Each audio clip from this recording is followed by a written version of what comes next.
get nasty on a Friday. It's the Fast Lane on 101 ESPN with Jamie Rivers, Carey Davis, and Andrew Marsh. I'm Anthony Stalter. 201, your time check is brought to you by Clarkson Jewelers, an officially licensed Rolex jeweler.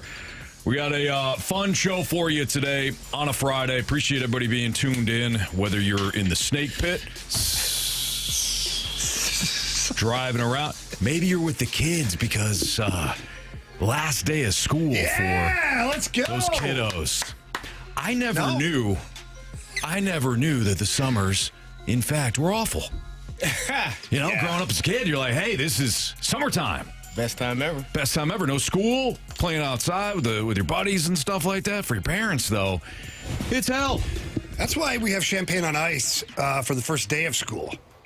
Yes. Oh, yeah. They used to. I remember when my kids were small, we'd go to school, and they had this really cute thing for the parents. They called it the boo-hoo breakfast on the first day. Like, you go to school, it's so sad. No. I was like, boo-hoo, nothing. Right. We're celebrating. Champagne on ice. Susie's kids are gone.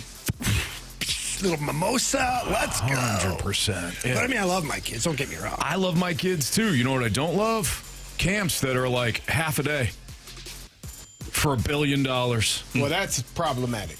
Like, hey, we sign up the kids, up the kids all day, Marsh. Hang on. Except it's 8 to about 11. And it's about $800. You can't. Yeah. There are some that go from like 8 a.m. to 4 p.m. Okay. Yeah. SynergyHockeySkills.com. Spots still available. Yeah, spots available all summer. 11 straight weeks of camps, reasonably priced. In fact, priced lower than most day carriers. Can a kid stay there from 8 to... You can drop them off at 7:30 and pick them up at 4. Wow. Yep. That's not bad. And we do curbside delivery is what I call that. Okay. You drop them off, and then at the end of the day, we have all the kids lined up outside. And as you pull up, because just like school, you hold up your last name, in the car they go. Good luck. That's smart, Jamie. Why don't the kids just stay home by themselves? Well, whatever they kill, they can eat, right, Marshy? Man. Typically, that's not a good thing. I don't know if you've met kids, but they need a lot. If you let those three stay by themselves, by the end of the day, Lincoln will be having that group in tip-top shape. Oh, yeah. It would be running like a well-oiled machine, and you'd walk It'd be in. like San Quentin. I mean, you'd walk in and you'd be like, why is it so lying. quiet? Why is it so clean? Like, Maddie, Killian, what are you guys doing? Link told us we need to. He told us to keep the noise down. And Lincoln's listening. And we got to keep the noise down. And we had to make sure everything was spotless before you got home. Yeah. Don't slam the doors either. He's having a nap. He hates being bothered. You guys talk about Lincoln like he's Stewie from Family Guy. He tuckered himself out. So it's like Lord of the Flies, okay? Just think that. True story. True story. Not this past year. So he's in preschool, right? So not this past year when he's 4, but when he was 3, one of the teachers for his little preschool class one time, she told me, she pulled me aside. She goes, really appreciate Lincoln being in the class. I go, oh, good. Is he getting along with everybody? She's like, well, when he feels like it's too loud, he tells everybody they're too loud, and he calms everybody right down. I'm on to something. I just told you. I was like, the whole class? She goes, the whole class, teachers included. We're like, everybody tone it down. Would you? I pictured him doing like going to the line of scrimmage, telling the line of, the crowd to the quarterback, quiet down. Yeah. I'm like, my man. So you're not too far off. And saying, hey. And it just gets silent. Snaps his finger. I pictured him with green-handled little construction paper scissors with the rounded tips, where you think you can't harm somebody with it, but you're not sure about Lincoln. Right. And he just holds them up. Doesn't say a word, and the room just comes down. Link is, I got the scissors. It's too loud for Link. Quiet down. Get quiet down there. The light green ones. Yeah. I don't know why I picture that, but I did. I'm glad that you shared the detail on that. All right, highs and lows from the Cardinals series against the Pirates. Highs. None. Tuesday night at the ballpark was a high. That was fun. It was. You had the comebacks. You had the 4 home runs. Things were looking good. Lows. Pretty much everything else on the series. You guys there with me? 100%. 100%. And you know what? Look, it was bound to happen at some point. This team has been playing very well all season. Was it second or third series they've lost all year? I don't know the actual number, but it sounds right. It hadn't been many. Maybe the third? They lost to the Mariners. They lost to The Tigers. Red Sox. Might be the fourth. Maybe the fourth. They lost to the Marlins. But imagine that. We can't really remember. Marlins, did they? Maybe they, Wow. yeah. So Got a few. It is what it is. I don't even Might remember be that. 5. Either way, Still pretty good, though. You guys are still very good. starting to make me feel worse than I was. Sorry. You shouldn't have You're asked. ruining my buzz here on a Friday. How many winning series have they had? A lot. A lot more than they've lost. Yeah. That's good math, Carey. It's proper, too. One low. ILL. I learned that there. One low would be one run over the past, or 2 runs over the past 18 innings. Not great. Not great. So Ivan Herrera hits the walk-off home run, and then the offense completely shuts down. And it's not as if you face Paul Skeens. You had Mitch Keller. You actually battled him pretty Better well. if they did face Skeens. Yeah, maybe because they seem to own him. But otherwise, this offense was very quiet over the last 2 days. So that certainly was a low as well. I think, you get a day off today. They are postponed for tonight's game. You get a chance to reset and kind of refocus on some of the things. It's at the end of the day, like I said yesterday, if I told you they were going to play the Pirates 7 times and they won 5 of those games, you would say, cool. Mm-hmm. Now, you just may not like how the last 2 games went, but that's part of baseball. You're going to play a bunch of these games. You're not going to win every single one of them. If you did, that'd be a record or something. And no team has done that yet. I don't think ever will. So I tip my cap to where they are right now because no one expected that. And I just look at those 2 losses as 2 tough losses. But they also had 3 tough losses against the Mariners and went to the next series and played their butts off. Yeah. So swept them. For me, it's not a I don't believe that this is like, oh my God, hey, we've come to the time of the year where they're going to get bad. No, there's 2 games. They struggled.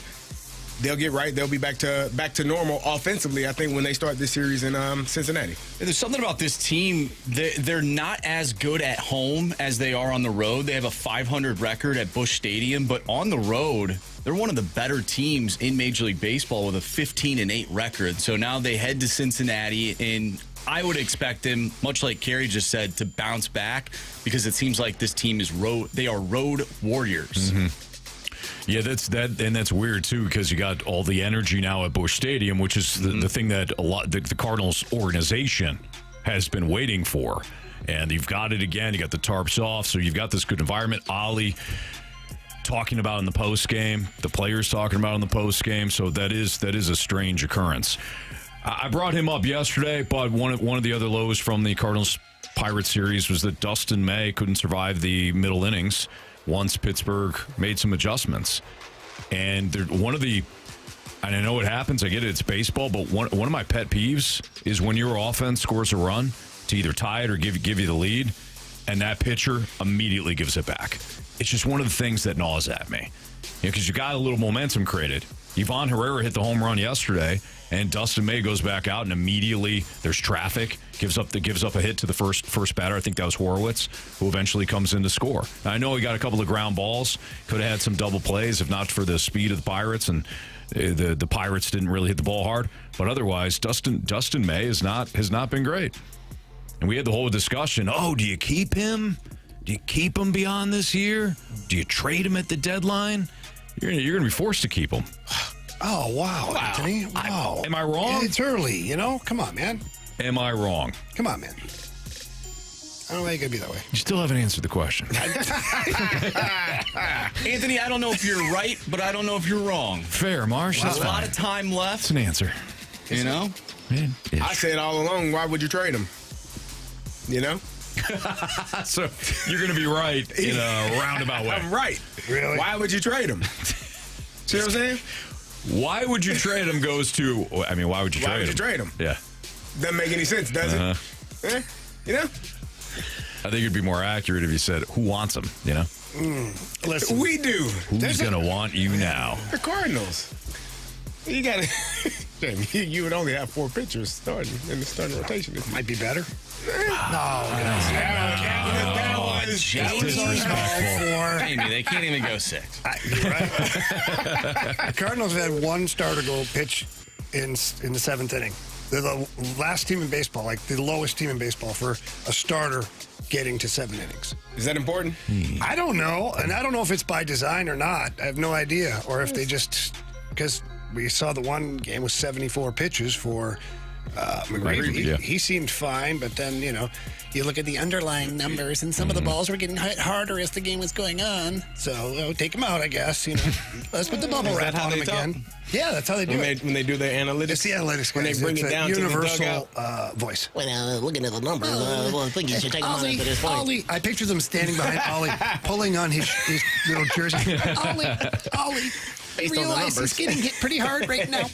It's going to be the 3rd time through the rotation. It's not good, Ollie. My spreadsheet says. Look at here. Column 3 says no good. Well, what are we doing? They've only lost 2 in a row. We're talking crap like we did the past 3 years. Frustrated, Marsh. I'm mad at the analytics, Marshy.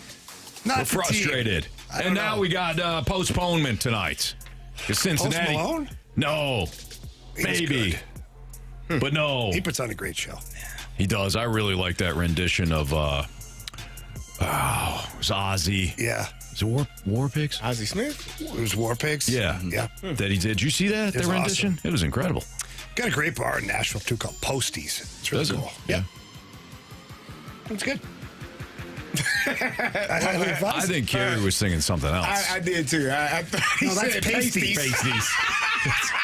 So I thought you thought. It's a possibility I of definitely thought that's what he said. I was like, oh, really? Posties. I have to go. I'll be in Nashville here in a couple of weeks. Go check it out. You. Check it out there, bud. Pasties. All right. Yep. It's Fastlane on 101 Bring a ESPN. friend. Cardinals, Reds in Cincinnati tonight, postponed. So we will not have the lineup game. We won't have home run derby. We get nothing. But I hope the Cardinals bounce back this weekend. And look, they probably will. It's Fastlane on 101 ESPN. Speaking of the Cardinals, they placed one player on the injured reserve. And one of the names that the Cardinals fans have been clamoring about will stay in Memphis. We'll talk about it next on 101 ESPN.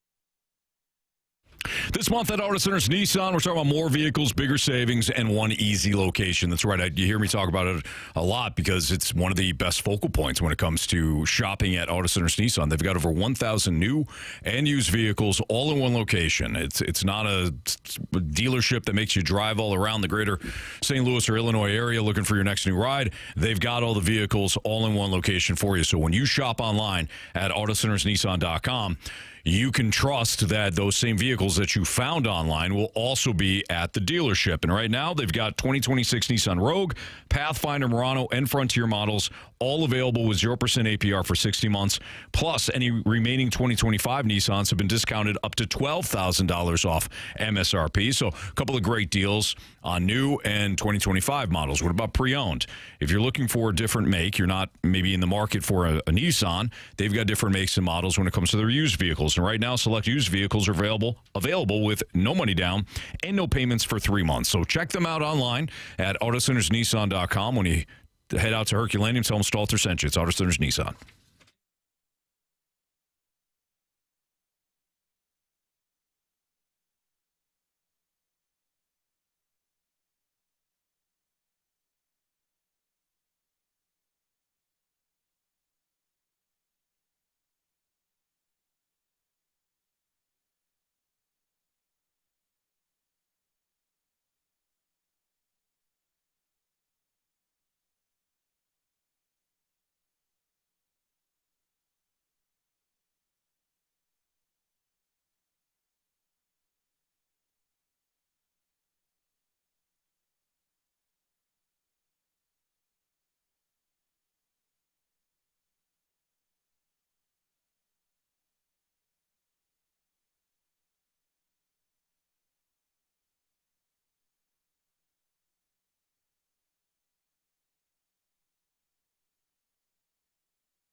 Gauntlet on 101 ESPN. So the Cardinals announced today that Brian Torres was recalled, and Nathan Church has been moved to the Raffy's IL. brother. What's that? Raffy's brother. Raffy Church? Raffy Torres. Ah, that makes more sense. Yeah. So the move has been retroactive to yesterday. He's got a left shoulder strain. Now, Jimmy Crooks is not an outfielder, so it makes sense that the move is for an outfielder. But at what point will fans start to get restless with Chaim Bloom and the front office maybe not bringing up one of the young guys, whether that's Jimmy Crooks or Joshua Baez or Blaze Jordan, the names that we continue to hear a lot about, and some of the names that are making noise down in Memphis. Have we reached that point where fans have already started getting a little frustrated, especially with some of the veteran players that are just bench bats right now? I mean, I think so. There's frustration, but like, what makes sense long term here? I don't know. So you let's say you call up Baez. By the way, right now, listening to some of the stuff on him is he's trying to touch seats every time he swings. He's striking out and a ton. Yeah, and so when he hits the ball, he's doing damage. But everything we complained about with Nolan Gorman for a while is this kid right now. But he's doing it AAA, not in the majors. So let's pump the brakes there. Let's let him find his groove. Let's let him find a rhythm. Let's see if they can't work with him a little bit. Mm-hmm. Blaze Jordan, a lot of people are clamoring for him, but where are you playing him? Right now, Nolan Gorman has looked pretty good at third base. Had a couple of good defensive turns the other night. His bat's playing. So, why would you try to force the square peg in the round hole there? You're not going to put him at first base, where he was drafted. Now he's playing third base down in AAA, but you're not going to put him over and take Alec Burleson out. So there's that. And Jimmy Crooks, you have three catchers on your roster as it is right now.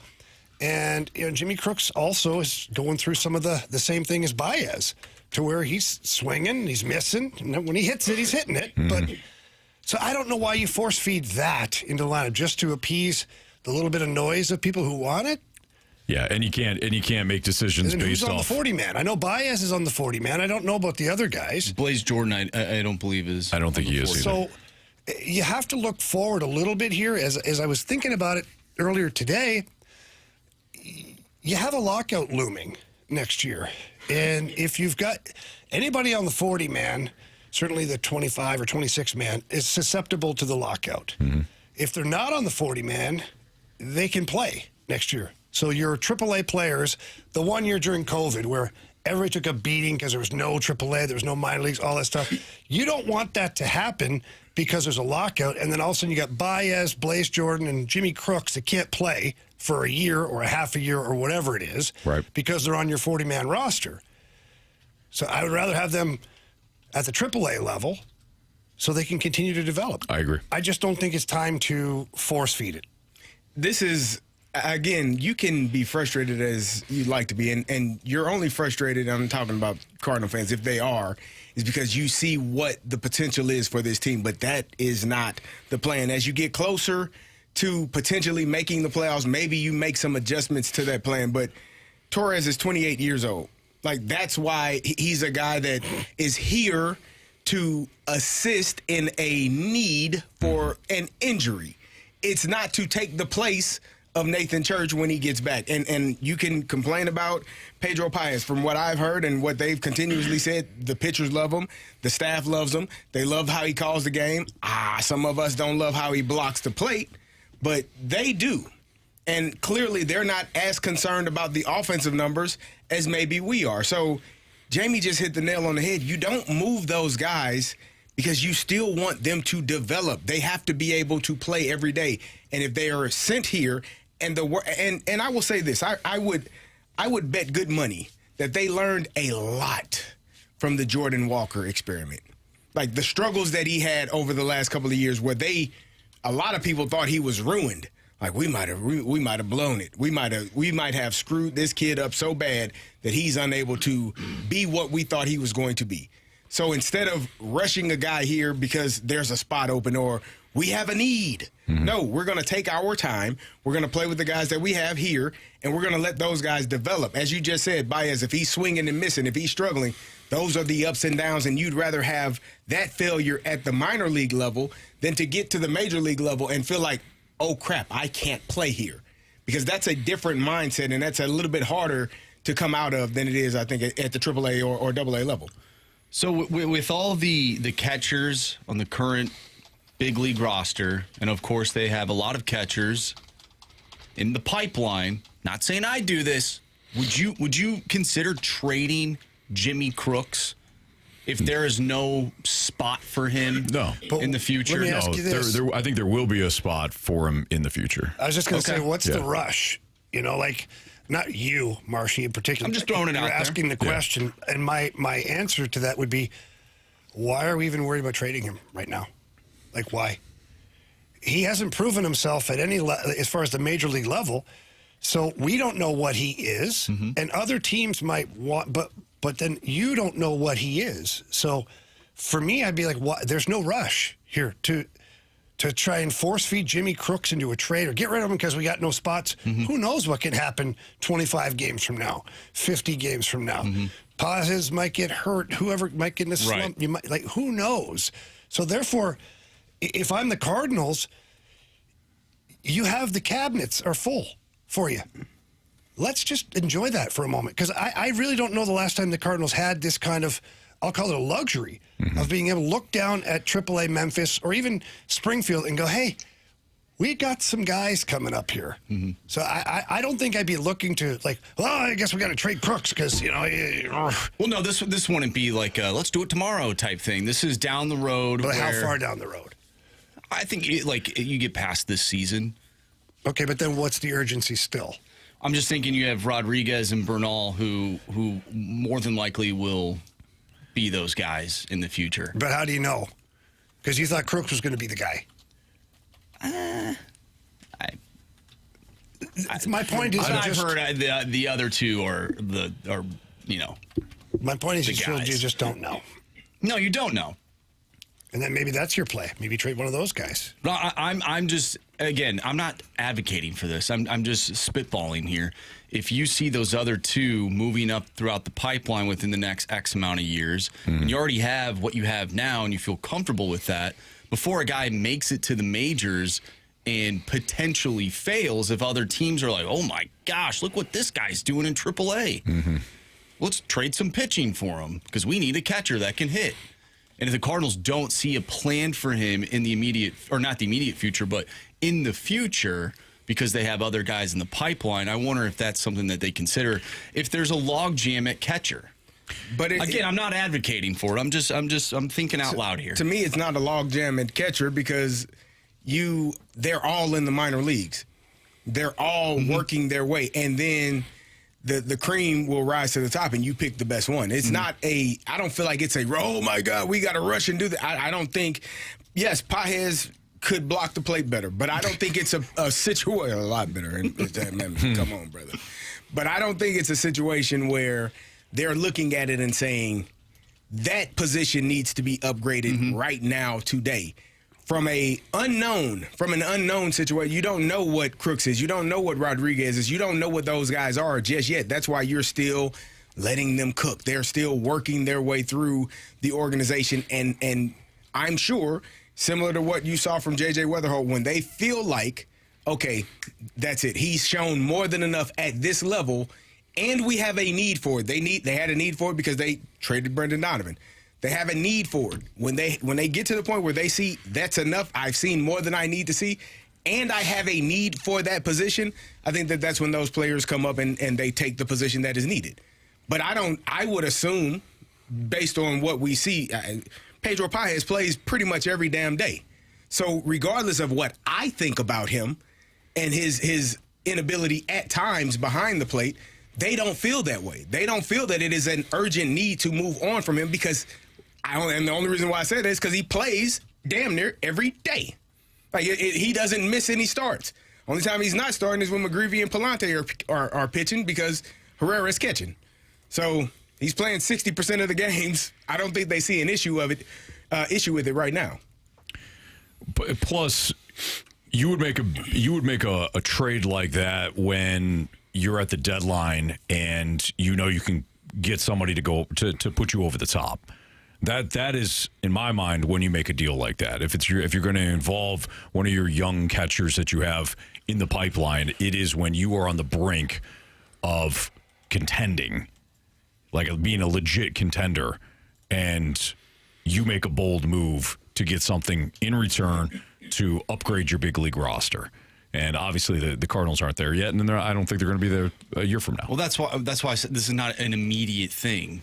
I'm not saying that they need to trade Just him don't know at why this you're deadline. trading people, Marshy. I'm just don't throwing know. it out there. I'm just throwing it out there. so eager There's to two trade other catchers everybody. in the system that they view that could be more long-term possibilities than Jimmy Crooks. I wonder if that's something that they consider to go get other assets. Well, I think they would. Yeah. I mean, I think they would. yes, I think they would if and when they are in a spot where, like when the Royals finally figured it out, right? Like they had a good enough team.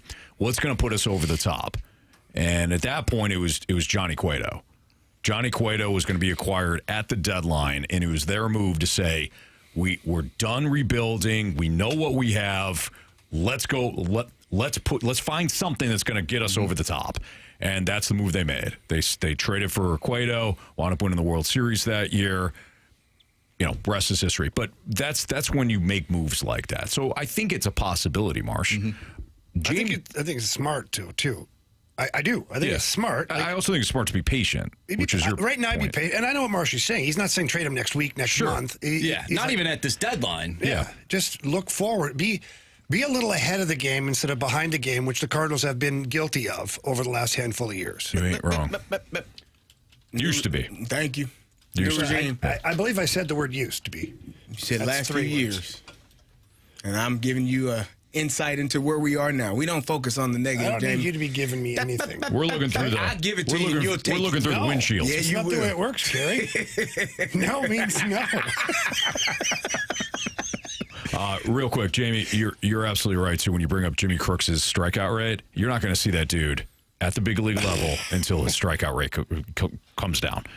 Because if you're striking out at that clip at the minor league level, you can double that at the Imagine major what league they're level. going to do up here. They're going to annihilate him. Yeah. So you will not see him. For any fans like, oh, where's Jimmy Crooks? He has got to get that. He's got to still lower the strikeout learning. rate. Yeah. He's still developing. He is. All right, it's Fastlane on 101 ESPN. Why doesn't the Carolina Hurricanes game plan work deep into playoffs? They got worked last night by our Montreal Canadiens. Ole, ole, ole, ole. Ole, ole. Carey. Ole, ole, ole, ole. Ole, ole. We do have a Canadian with us, so we're kind of... When it fits him. Okay, well, who are we talking about? Who else we going to root for? Marsh hates the Carolina Hurricanes uniforms. Where was I born? We don't like the Avs. Where was I born? You're a Canadian when it fits you. What's my home country? Canada. United States. United States, but I was born in Canada. Oh. So I could be happy. I could be happy for those Canadians. We're up 1-0. Thanks to Alexander Texier, former Blue. Got rid of him. Him and Long Bolduc. tenured Blue. Man. Him and Bolduc tearing it up. Tearing it up in the playoffs. Those guys are great. We'll talk about that Game 1 annihilation next on 101 ESPN.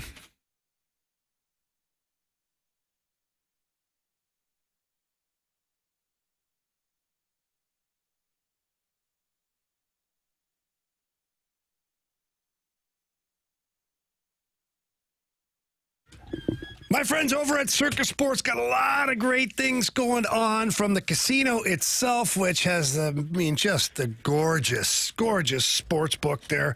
Derek Stevens, the owner, a dear friend of mine, has created something really, really special in Las Vegas. Now, you too can have all of that in the palm of your hand. Circus Sports has an app. Get to the App Store or the Google Play Store. You download the app. It is the white logo, so don't get confused with any other ones. That's for the state of Missouri. Once you click on that and sign up, you are off and running. Tonight, The Vegas Golden Knights, Colorado Avalanche. I'm not going near the money line here tonight. What I am looking at is the total. 6.5 goals. That feels a little bit loosey-goosey to me in the playoffs. Carter Hart playing pretty well for the Vegas Golden Knights. I expect that game to be tight. I would bet the under in that game tonight in Colorado. You can find that and many more bets available at the Circus Sports site. They've got great odds, great money line splits, great lines on all the futures bets as well. It really is sports betting the way it should be. For any other information, visit circusports.com. Again, that's circusports.com. Must be 21 or older. Gambling problem? Call 1-800-GAMBLER.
ESPN Sports Center.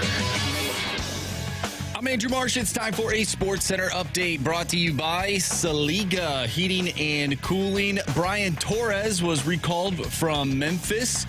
Nathan Church, unfortunately, injured, so Brian Torres has been called up. Unfortunately, as well, the Cardinals will not play today. Tonight's Cardinals and Reds game has been postponed and will be made up as the first game of a split doubleheader tomorrow, starting at 1:10. Tonight on 101 ESPN, we'll have game number 2 between the Colorado Avalanche and the Vegas Golden Knights. Pre-game for that one starts at 6:30. Puck drop is at 7. Speaking of the Stanley Cup playoffs, we got to dive into game 1 between the Montreal Canadiens and the Carolina Hurricanes. I'm Andrew Marsh, and this Sports Center update is brought to you by Saliga Heating and Cooling, a Daikin heating and air conditioning dealer.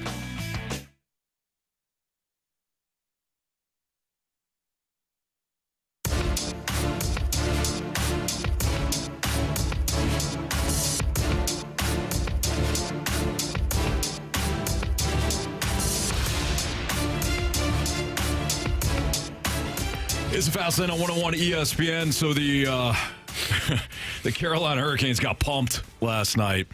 They were absolutely decimated. 6-2. Montreal jumped out to a 4-1 lead in the first period. It happened fast. It happened real fast. Of course, if you blinked, Carolina actually got up 1-0 within the first, 33 seconds? It was fast, yep. And then Montreal, minute in, tied it up.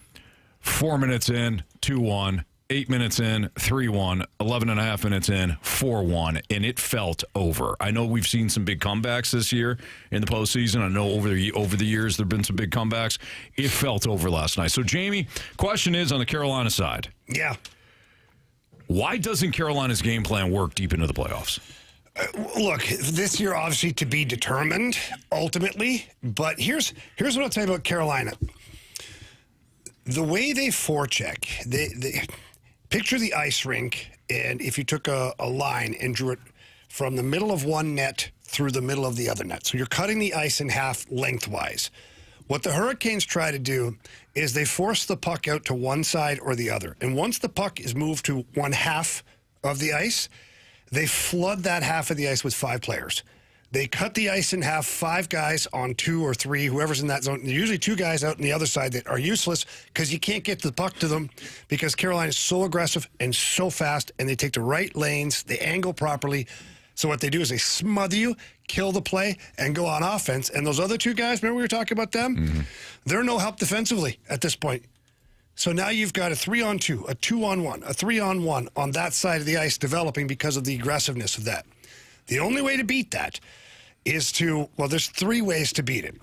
One is just flip the puck in the air up into the neutral zone and hope for the best. It's not really a great strategy because they can get the puck too. Mm-hmm. It's not just you. The other way, and it's a little slower, is you have to break out one side. So you pick, let's say it's a defenseman to a winger, and then he skates up and he's got to drop it back to that defenseman, and then that defenseman passes it to the wide open guy on the weak side of the ice where there's nobody there. That works, but it's very slow developing. So the Hurricanes at that point can double back and then go 5 guys on that side of the ice on your 2 guys over here, creating a turnover, thus going on the offensive side of things. So you see the problem, right? Mm-hmm. What Montreal did, and Marty St. Louis is so cagey, and some of the guys were talking about it before the series started, said, Marty just has a really unique way of breaking down the other team, figuring things out on the fly. And what happened last night, if you watch those goals, Montreal moved, the pucks, 3 or 4 of the goals started below the Montreal Canadiens goal line. And they moved the puck up the side of the ice. You're watching Carolina, and 2 of the 2 breakaways that they had, the left defenseman, because he was super aggressive, cut the ice in half, he got caught with his pants down. Because Montreal's zipping the puck up, and then they were just chipping it into open ice, where that guy was just zooming. So that guy on the weak side, where there's nobody in that lane, he was just going 100 miles an hour because he knew all we're going to do, we're going to get the puck on the one side, we're going to bait them. Here, kitty, kitty, kitty, kitty, kitty. And as soon as they come over and they bite both players, we're just throwing it into open ice. Breakaway, scoring chance. And then Carolina was on their heels. Then they didn't know what to do because all of that pressure was being used against them. And you can't change your forecheck. You can't change your style in the middle of the game like that. Mm-hmm. So Rod Brendamore right now is going to have to figure out what's going on because Montreal has cracked the code. So how do you defend that? Now you're going to have to change. Carolina's going to have to be less aggressive on one half of the ice. They're going to have to keep guys back a little bit. And what will that do? That will open up the middle of the ice for the Canadiens now to generate speed through there. Wow. So the Hurricanes, their style of game now, they're going to have to be a puck possession team. They can't be the chip it in and forecheck the snot out of you. It creates the turnovers. They're going to have to be a puck possession team, entering the zone with possession, cycling it down low. But what will that do? That will nullify the speed that they have as well. And the Montreal team defensively is much more robust, much more physical in the defensive zone than the Hurricanes are in the offensive zone.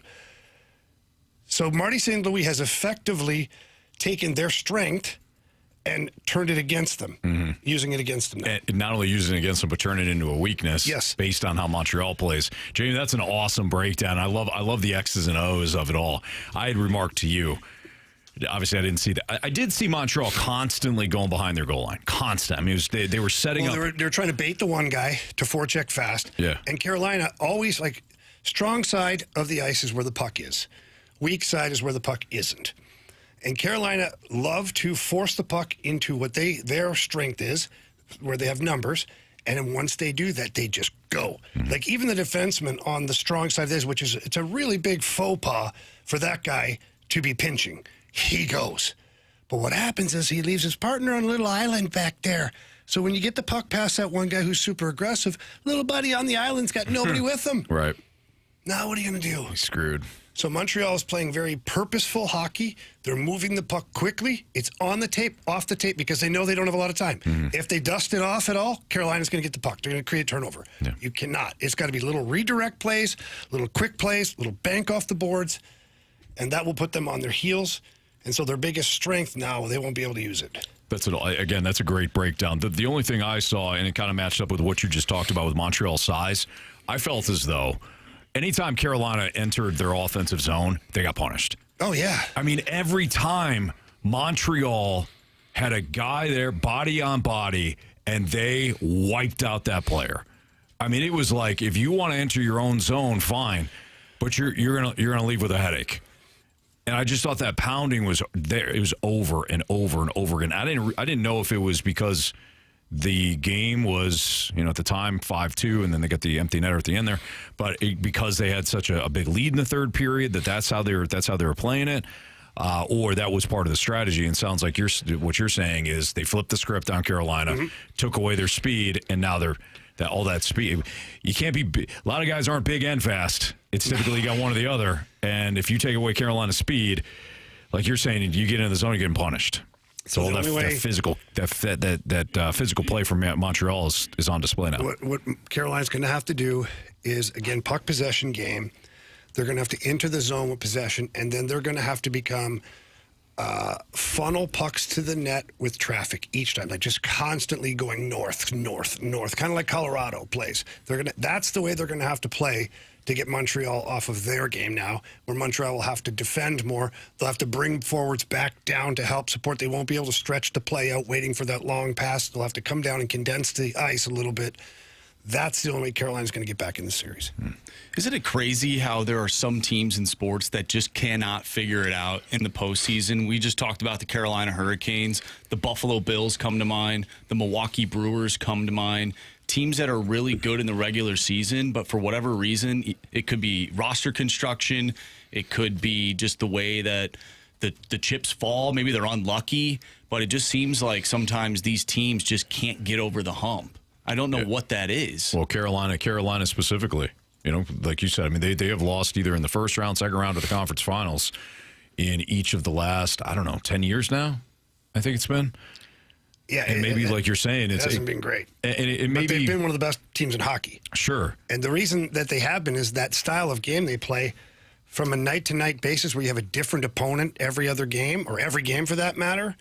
Well, those opponents can't necessarily adjust or prepare specifically for your team when they've got to play Boston first, then Philly, and they end up in Carolina. Sure. Like all of a sudden, now you're catching an opponent that is ready but not used to playing you. And that's tough, too, because you're right, Jamie. They're having so much success, but you cannot flip it to the postseason and say, well, we're going to play it a different style now. So they're caught. They either got to win the way they play, or they'll just keep losing. Yeah. Well, they're down 1-0 now. The Game 2 matchup will be tomorrow, again, in Carolina. Tonight, we've got Avalanche and Golden Knights Game 2, pregame at 6:30, puck drop at 7. So we will continue to carry the Western Conference Finals here on 101 ESPN. Marcia's got what's trending for you next.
topics in the sports world. What in the wide, wide world of sports is going on here? Here's what's trending.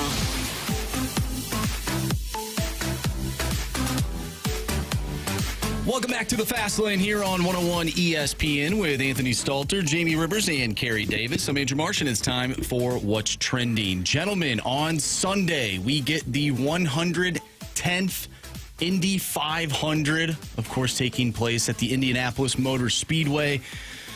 Gentlemen, it is on my bucket list to go to this event and be a part of, it's actually called the Snake Pit, not the Snake Pit that we have. That's but, our Snake Pit. It's not nearly as good as ours.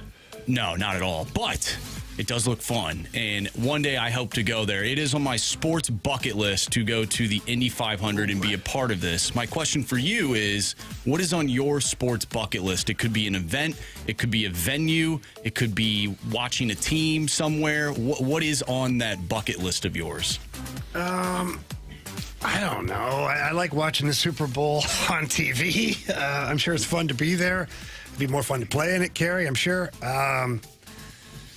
NHL doesn't really wow me. I've been there. Major League. I saw the World Series here with the Cardinals. You know what, for me, I haven't done this yet. I'm trying to get it in the next year to 2 years to set it up perfectly. The Kentucky Derby. Have not been. I want to pair that up with a little trip down the Bourbon Trail. Make a 4 or 5 day trip out of it, visit some places, end up at the Derby, have a great time at the Derby, and go from there. I think that'd be fun. I mean, this is a bucket list. This is a wish list. Yeah. National championship game, NCAA football. Illinois. Yeah. Man. You don't get to pick your team. It's just No. It's my bucket list. That's wrong. My turn. That's what I want. That'd make my day, man. It's gonna be a while. Oh, jeez, Jamie. That was just highly unnecessary. It really was unnecessary. There was no need. There was no. For It was, that I mean, shot. zero. I understand. Pour his heart out. Just kick me while I'm down. Man. Why don't you? Honestly, it just came out. I'm so sorry. It came out a little too easy. It did. Oh, my It gosh. was. And as I said, I go, why'd you just say that? Wow, dude. Gary, I'm sorry. Thank you. And Illinois won't be there for Come on, man. Mine would be, and I don't know, this would obviously have to be when I'm older and retired, but my bucket list would be to go to all the Major League Baseball stadiums, see a game. Except for Fenway Park, of course. Except for Fenway Park. No, I would want to see it. Just do the road trip where you're going around. That'd be a lot of fun. So that would be fun. I agree. And I really haven't seen a ton. Would you do the same thing for the NFL stadiums? I don't know if I do the same for the NFL stadium because baseball's got the stadiums. I feel like are different. Mm-hmm. I realize that all the NFL stadiums are different, too, but the dimensions are different. There's a little more character in some. In baseball, stadium is different. I feel like baseball's the only sport now where you have unique stadiums. Hockey used to be like when I first came into the NHL.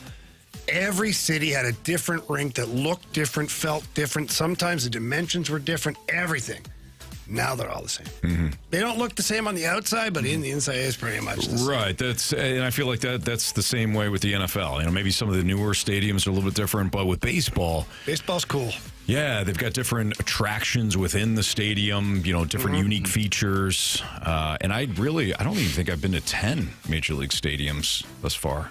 We got to get Anthony down to a Mercedes-Benz stadium. So we do. So he can swag and surf, man. Yeah. It's got to be on the bucket list. We got to get that done so we can get a video. Tarps off. I'd go tarps swagging off. And surfing. Yeah. Absolutely. Yeah. I'd go tarps off for a little swag and surf. Yeah. We should just make it a fast lane trip. That'd be sweet. Yeah. But not against one of our teams, so that you guys could be honorary Falcon What we fans should do is find a team that they can actually beat. You There's were only, a Falcon. only a couple of them in the league, but let's find one. Hey, listen, no pushback. Yeah, and then we make sure, well, we can't make sure it's a victory, but hopefully. Yeah, we'll take. You don't give your team enough credit, man. Have you seen them? They got some guys, man. 8 years. 8 years got some since guys. they made the playoffs. Did you see their video for the the release? schedule. I liked it. It was very cool. They did a bunch of like ESPN, like those the old Sports Center commercials. Yeah, I thought they did a good job with those. I love the Matt Ryan one where he's telling the guy, "Get set, get fucking set." Who was he yelling at when he did that? Which receiver was it? Oh, it was because he did it in the game. He was yelling at one of the receivers. Yeah, get fucking set, get set, and the audio just caught it right as he's yelling him so he can snap the ball. I don't know who that was that he was yelling at, but my favorite one was when Kevin Stefanski asked him, "What is the Wi-Fi password?" Yeah, he starts rattling off a play. Yeah, You can just share it. Yeah, just share it with me. That's pretty funny. yeah, it's basically an NFL play. We did get some text messages from the Air Comfort Service text line. Mahomes Longbody says the Masters. That would be really cool to go to. I've never been. 636 says WrestleMania. I feel like that'd be cool as well. Breakfast Ball says playoff hockey at Madison Square Garden sounds dope. I feel like any event at Madison Square Garden. I went to a really fight cool. there. Canelo. I went to a Rangers game too at Madison Square Garden. Yeah. But It's I went to a watch great Canelo. range, man. Like, it's a great venue. Have a fight there. It was really cool. Jamie played his best games at Never MSG. played a bad game there. Yeah. Never. No chance. New York and LA, never played bad. By the way, Carey, it was Julio and Sanu. Was it both of them? Yeah, because Julio like he went up and then Sanu started to go in motion. Yeah. And Ryan's get black and sad. It was in Tampa. Fourth quarter too. The stress was going. He was very stressed. In Tampa, night game, fourth very quarter. stressed. Like, come on. Up by 3, thirst out of the field. Oh boy. Don't want a delay of game. No. Don't want a false start penalty. Get set. Yeah. Let's go. Doug's best friend says the Waste Management. Okay. If you've seen that, that's a big deal. Cool. That would be fun. place to go. That's just a giant frat party, basically. Right. Yeah, Oh. that's the one everybody kind of targets. Yeah. One more for me. That's and not a major. kind of a theme here. I'm not even a big racing guy, but the Monaco Grand Prix Okay. sounds like a cool place that'd to be be. So, I do want to. The Kentucky Derby would be cool yeah. for sure. Yeah, with Jimmy. I've seen all these different little parties and stuff that they have day before and then the night of. It looks cool.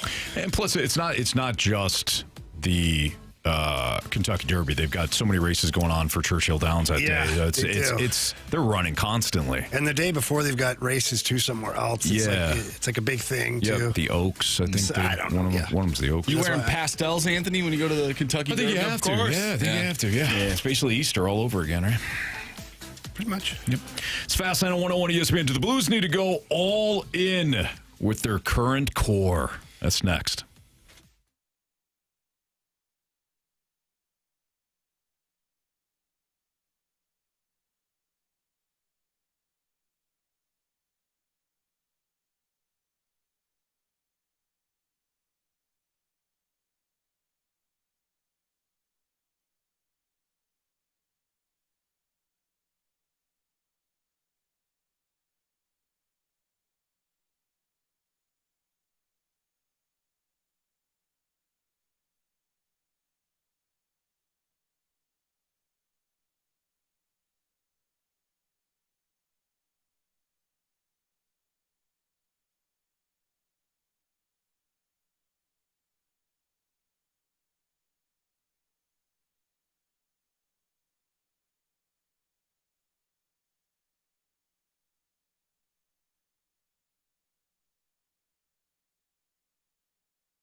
7:03, your time check is brought to you by Clarkson Jewelers, an officially licensed Rolex jeweler with Angie Marsh, Carey Davis, and Jamie Rivers. I'm Anthony Stalter. Do the Blues need to go all in with their current core? Do you think the Blues would be wasting prime years of Robert Thomas, Jordan Kyrou, etc., while playing with Snuggerud, Holloway, Broberg, to name a few? Do you envision the perfect season in which all the stars align for them to be cup contenders together with this current core group of players?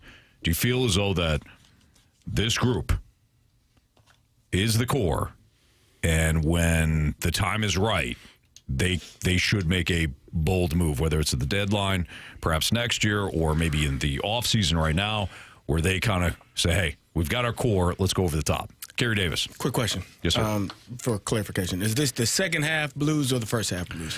Well, if the second half Blues show up in the first half, it would essentially be the second half Blues. Okay. Yeah. I'm just asking. If that makes sense. But then what does the second half look like? Still the second half. Very good question. Yeah, because it's still technically the second all half. things need to be. You're looking at the best team in the NHL. Yeah, exactly. Yeah. Right. Right. So, Well, let me flip this back to you guys before I give my opinion. When you look at this current roster, do you think this is a roster that's ready to go for it? no. I think they're young, and I think there's young excitement, and I think that the arrow is pointing in the right direction despite not making the playoffs last year, but it's still a lot of untapped potential. And So, no. I think that there's just some dead weight still. Doug Waite? I'd take No. him, although he's a little slower Gotcha. now. Still a You great said guy. dead weight. Yeah, dead weight. Gotcha. Prime Doug Waite, though, would be great on this team. I'd probably be your first-line center, quite honestly. Heck of a player. Great guy, too. But he's not available right now. He's old, like me. But just when I look at the roster, it's not a roster that's even close. I mean, you still have names on this roster that just ain't doing it. We'll cross them off then. Yeah, well, cross them off. It's fine. But you got to replace them with something. Yeah, that's true. So I think that if Thomas is part of the core, Neighbors, Holloway, Broberg, like if you're talking about those guys, that core, like 2 years from now, I think you can build around that core, yeah. But you have to have a lot of things that pan out for you, too. Like Dvorsky's got to become what you think he can become. And I don't need more than 50, 60 points a year from him. I just don't. I'm fine. It'd be great, but I'm fine with that. You need Juracek. He's currently playing in Springfield, just finished up his junior career. Looks really good in Springfield. He's been a big part of what they're doing right now in the playoffs. So I would imagine he'll be here parts of next year and probably the following year full time. And he's a big moose back there. He's a top four type defenseman. Lindstein, you're going to need him to develop as well. You're going to need him to be a 20-minute per game defenseman. Once you get those two guys, you do have the goaltending, in my opinion. Never mind Jordan Binnington, just because I think that when his contract is over is when the Blues will be ready to go. It has nothing to do with Jordan Binnington. It's just the fact that his contract will be finished. Sure. Whether he resigns here or whatever, I don't know. But Romanov down in Springfield right now, he's certainly giving the Blues an option at backup goalie, whether it's next year or the year after, if they decide to move on from Binnington, if Jordan Binnington wants to move to a different team, whatever the case may be. We were worried that we didn't have Colton Ellis. And I don't know if we got that next guy. Romanov he's putting up incredible numbers. Only one game, I think, in the entire playoffs, he gave up 3 goals or more. Wow. Last night, again, a shutout.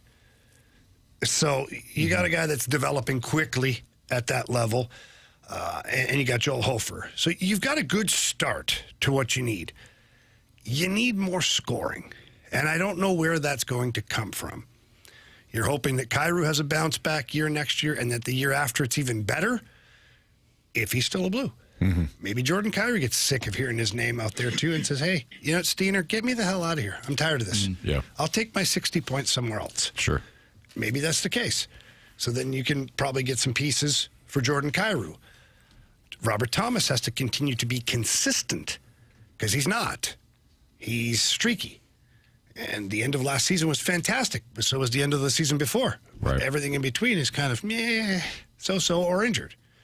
So if you're asking me, if the core group of players here is ready for a go-for-it mentality in a year or two. I don't know.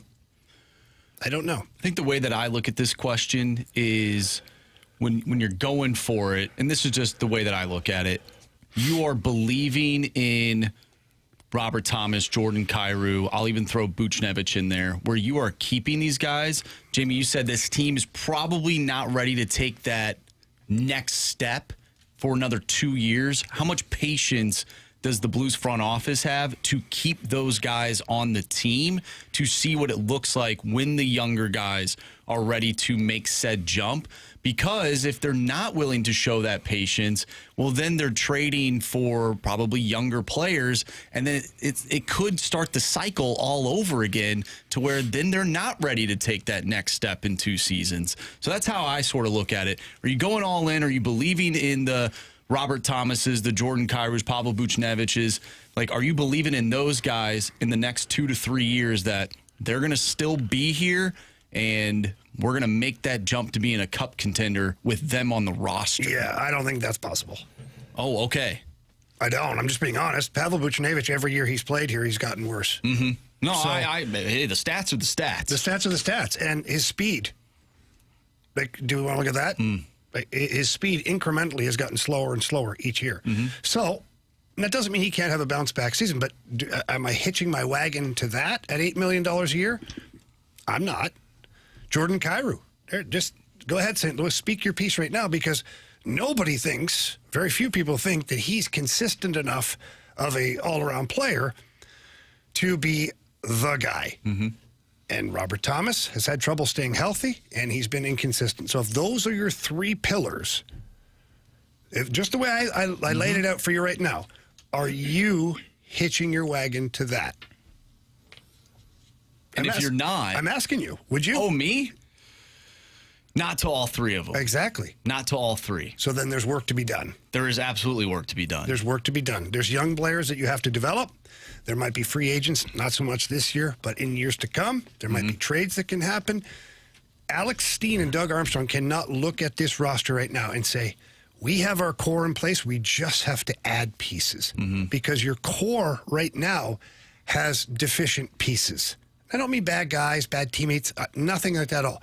They're just not consistent to the level that they're being expected to play at. So if that is the case, and Carey, you've said, hey, I'd trade this guy. You know, you've mentioned Robert Thomas in the past. Obviously, his name came up at the trade deadline. Nothing happened. Why, if this is the case, if you're not willing to hitch your wagon to these players, why not just move on now? But you can't. They have no trade clauses. Absolutely, and they're going to have no trade clauses. I know, but that's the thing, is you have to almost get to a point where the player asks, where it's so bad, he's just like, I just don't want to be here anymore. It's not working, you know, or you do the Braden Shen thing, where you just keep asking them to move their no trade clause, so they finally get sick of it and say, okay, obviously you don't want me, so I'm going to go somewhere where they do want me. But until that point, you're handcuffed. And until that point, this is why right now Blues fans have to be patient with the development of the young players, because ultimately that's going to be what becomes a huge part of your core, is the Brobergs, the Holloways, the Dvorskys, the Lindsteins, the Jiricek. That is going to be your next big group. And so if they can develop quick enough and well enough in their game, then you can almost push some of those other guys out of the way to where their ice time becomes less, no power play time, and then they're like, why am I here? Well, exactly. Where would you like to go? Or they accept a role and you don't have to rely on those guys as much. That could be a part of it as well. You could, but who's accepting the role out of those 3? Like, you don't have an Alex Steen. You don't. You don't. Alex Steen was a great skater, super smart hockey player, could play physical, could chip in offensively. Jordan Kyrou's not going to be that guy. Pavel Buchnevich can't be that guy. And Robert Thomas, quite honestly, just won't be that guy. So, you know, worrying about that, I don't think that's an option, is what my opinion is on that. I think you build your roster around, and you're hoping that these guys are what they're supposed to be. And if they're not, you have tough discussions with them and see where, you know, their future lies for those guys. That's Jamie Rivers, the Fast Lane on 101 ESPN.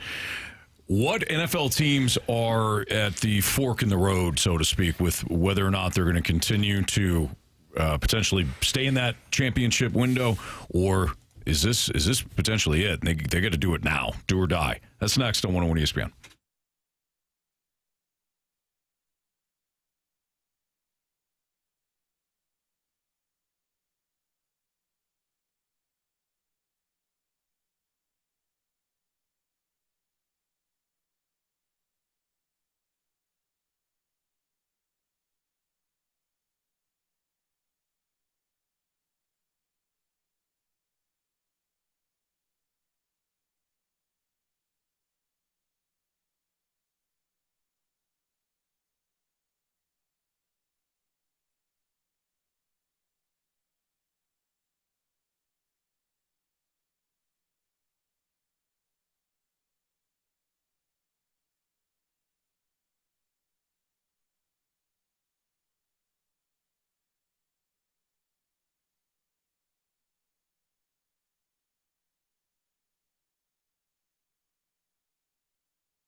Yesterday, Matthew Stafford and the Rams agreed to a contract extension that is worth up to $60 million. He signs a extension. It's $55 million, but again, it's worth up to $60 million in incentives. And makes sense. Rams excited to get the deal done with a player that I would imagine, guys, still has a few more seasons left in him. Stafford? Yeah, I know that they drafted Ty Simpson. In this past draft. I don't think it's I just worry about his health because he had the back issue and he had a couple other things going on. That was one of the reasons why I didn't pick the Rams to win the division last year. Last year was really weird because right up until the last minute, They didn't say if he was going to play or not. He wasn't playing at all. Wasn't taking snaps with the first team. Remember, it was Jimmy Garoppolo? Yeah, I was like, uh-oh. And then he played the whole season. And then he played the whole season. No issues. No issues. Yeah. What teams in the NFL right now are basically at a fork in the road when it comes to this could be it? Our championship window is open, but it doesn't feel like it's open for very long. And which ones are essentially facing a do-or-die season? And are the Rams fit in that category? Yeah. Well, go ahead, Jamie. Well, I'm going to get ahead of you on this one, Carey. I think the Lions are there. Carey believes the window's already closed. Yeah. I don't think it's closed until it's like really closed, which would be this year, missing the playoffs again. I think that they had some things work against them last year. But if they can't pull it together this year, like that's done. And if they this version of the Lions is done. I'm with you. And if they miss the playoffs again, how much do you... The question now comes into like even more clear form. How much do they miss Ben Johnson? Well, obviously huge. Because their offense was pretty good last year. Well, their defense was banged start. up. The offense fizzled second half of the and season. then it was like Dan Campbell was the one actually calling plays at one which point. I don't love that. I love Dan, but I don't love him as a play caller. Right. How much of that is Ben Johnson and then just the offensive line taking a hit? That certainly is a huge problem. Yeah. But I just wonder if Ben Johnson's that good. He needs the players, He obviously. took the Bears to the playoffs. First place, Bears. I think Ben Johnson's legit. I think he's that good. Yeah.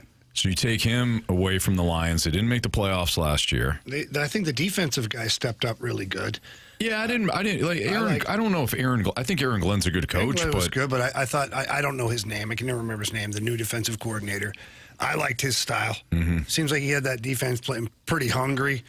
I don't think that was their biggest problem. No. I think their Injuries injuries are their biggest problem, and their offensive creativeness in the second half of the season was almost null and void. It was so vanilla. I was like, Dan, stop calling the plays. You're not good at this. It's just stop. It was bad. Kelvin Shepard, by the way. Oh, Kelvin Shepard is the DC. Oh, Shep, yeah. Shep. How much do they need? I'm not saying that they need a new quarterback right now, but Jared Goff is really accurate. That's when he is on, right? Mm-hmm. When he is accurate, and it's all about timing with that offense. And obviously they're lacking the creativity that they had when Ben Johnson was there. But if they can get a new young quarterback, of course they've paid now all of their like skill position players. Mm-hmm. You get a young quarterback in there that maybe is a little bit more dynamic than Jared Goff. Maybe they get back into that winning window, but it might take a few years. So what you're essentially saying is the Lions are where the Rams were when they acquired Matthew Stafford, because that was the thought.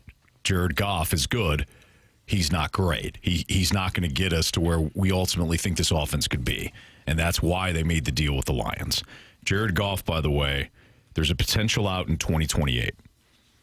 So he has this season and next season, and the Lions could, if they wanted to, get out after his 33-year-old deal. So you ask when? Maybe in 2 years. Mm-hmm. But if you're the Steelers, if you're in a spot like the Steelers often find themselves in, are you going to be in a spot to draft one of the top QBs? No. And you're typically not. You're going to be, if you're not in the playoffs, you're not going to be a 4-win team. Right. You're going to be an 8 to 9 win team, which puts you in the middle of the draft, and 16, 17. You're not getting typically you're not getting your franchise quarterback there either. Correct.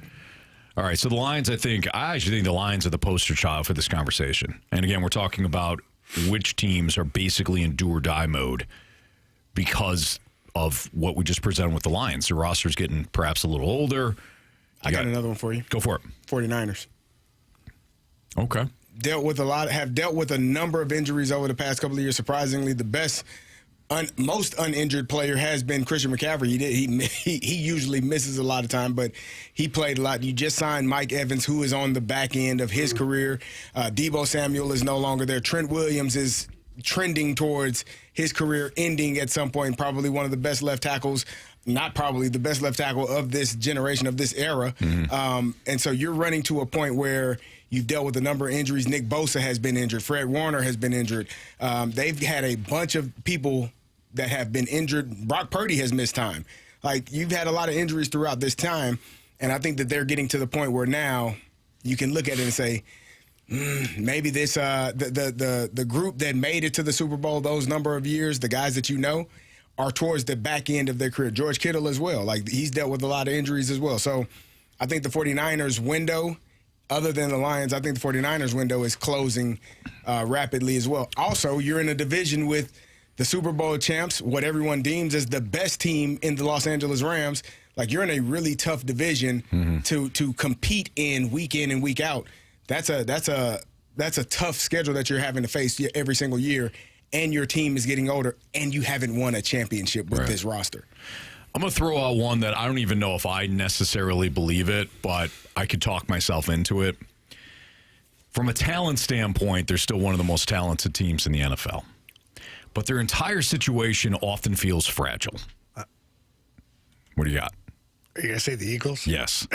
I was thinking them too, especially with the conversations that we've had, one about A.J. Brown, and maybe he's moving to a different team, but also with Jalen Hurts. I remember Carey brought up the article from a couple of weeks ago about just the turmoil there in Philly. He's not easy to deal with. And maybe it's a situation, and Carey's brought this up, where they just haven't been able to have an offense coordinator that stays very long because they're getting poached, because they have been successful, and it's just been, Jalen Hurts just says, all right, man, I'll do my offense then. But it just feels like the whole situation's fragile. Now, they got hands down the best GM in the league in Howie Roseman. And again, the talent on that roster is so good that I don't see them falling flat. They also play in a division that is incredibly winnable. It did get a little interesting with the addition of John Harbaugh to that spot, but the Giants roster is not the Ravens, so it's going to take a little time for Harbaugh to be able to put a stamp on things. Cowboys are often a tease, and I don't think that Commanders team outside of Jaden Daniels is very good. So the division is winnable again, but I just wonder if the Eagles, if all the stuff we're hearing with the Eagles, if there's enough smoke, there's actually fire. The Eagles were a team I thought about, and then I quickly dismissed it because I think they have one of the best rosters in football. Even with the issues that they're dealing with Jalen Hurts, whether it's real issues or whether it's just people saying things, that to me still feels like a roster that can overcome pretty much everything. Because Howie Roseman does a great job of adding depth, drafting well, going and getting guys that maybe other people have overlooked or not thought about. So I don't think that their roster, obviously the quarterback is a key component to your roster. You got to have that guy solidified. They obviously feel that they have that position, but if they need to go in a different direction, I still feel like Howie Roseman can get that done. Sure. And it will be seamless. He's earned that right of trust from me at this point. No He's question. done a fantastic job, so I wouldn't feel like they wouldn't be able to get it done if they needed to move on from Jalen Hurts. I have two more teams sort of at the bottom of the totem pole in terms of this conversation, but I look at Baker Mayfield's contract in Tampa Bay. Yeah, he only has a few more years left. I have no idea what their situation is going to be quarterback-wise. Now, he could just re-sign there, and that's fine, but he is getting older. And another team that I think about is the Houston Texans, not so much this year, but how long can you pay guys on defense? How long is that defense going to be elite? I thought about the Texans, but in the same way that Carey crossed off the Eagles, I did so with the Texans because I really think that organization knows what it's doing. And I think D'Amico Ryans is so good, especially when it comes to finding the young defensive talent and making sure they're a fit for the defense. I didn't include them. Plus that division. Like, what are the Colts? Jaguars are. We'll see. We'll see if they're a one-year fluke or they're an actual contender with Cohen. And then the Titans are still feeling. They still feel like they're a bit of a ways away because we don't really know what Cam Ward is. But I did consider the Texans for a brief moment. All right, it's Fastlane on 101 ESPN. We got our Sports Six-Pack coming up. If you got a question for us, send it into the Air Comfort Service text line at 314-399-9646. Again, taking your questions for the Sports Six-Pack next.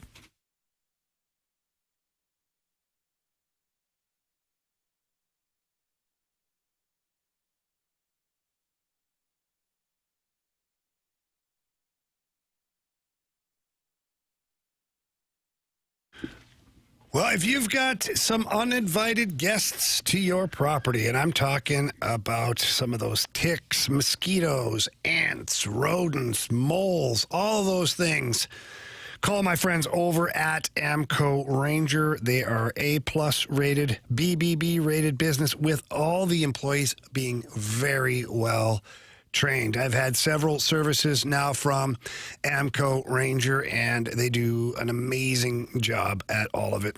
They come out, they set some traps for the moles, and they took care of that rather quickly. And just the other day out, did some spraying for ants out in the backyard in areas that I just didn't want them to be in. And then they always follow it up with a great text letting you know exactly what they accomplished that day, what to expect over the next few weeks, and when they will be coming back. Really are one of the best in the business. They've been in the St. Louis area, family owned, by the way, for 60 years, since 1965. You don't do that by accident. Amco Ranger is the best. They service all of St. Louis as well as St. Charles, and they need to be servicing your home. Give them a call. Tell them Jamie Rivers sent you in. Their number 636-441-2847. That's 636-441-2847. Or you can always visit amcoranger.com.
ESPN Sports Center. I'm Andrew Marsh. It's time for a Sports Center update brought to you by Universal Windows Direct. The Cardinals and Reds will not play tonight. The game has been postponed and will be made up as the first game of a split doubleheader tomorrow, starting at 1:10. Tonight on 101 ESPN, we'll have Game 2 between the Avalanche and the Golden Knights. Pregame starts at 6:30. Puck drop is at 7. Coming up next, we have part 1 of our Sports Six-Pack, so get your questions into the Air Comfort Service text line, 314-399-9646. We'll answer your questions next. I'm Andrew Marsh, and this Sports Center update is brought to you by Universal Windows Direct. You'll be saying, I love my windows.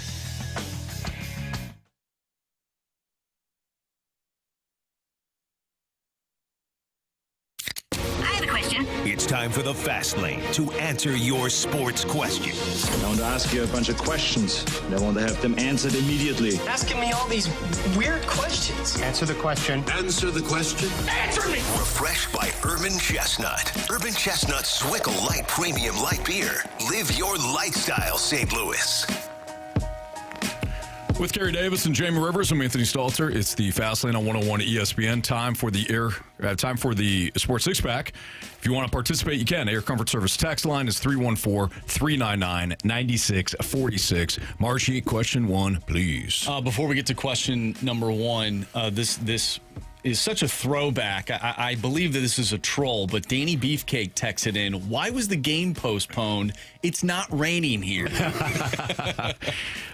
So for those that don't know, there was a group of fans that were incredibly ticked off when we announced, I don't know, what was it, a year ago, 2 years ago? It was a while ago. I think the Cardinals were playing the Mets at the time. Yeah, the Cardinals game had been postponed, and they looked outside here in St. Louis, and they were texting in saying, what the hell? It's beautiful outside. I don't understand. Why would they postpone it? It was in New York. Game was in New York. So I think it's awesome. Yeah. All right, question number one. Question number one.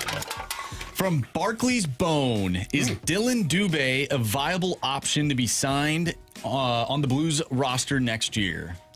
I certainly would hope so. Look, there's some baggage that comes with that Dylan Dubé. We all know that there was a court case. Not just him, teammates, things happened. They were acquitted, but that doesn't mean their careers were acquitted. And so Dylan Dubé, his road back to the NHL or back to relevance was going to be through the American Hockey League.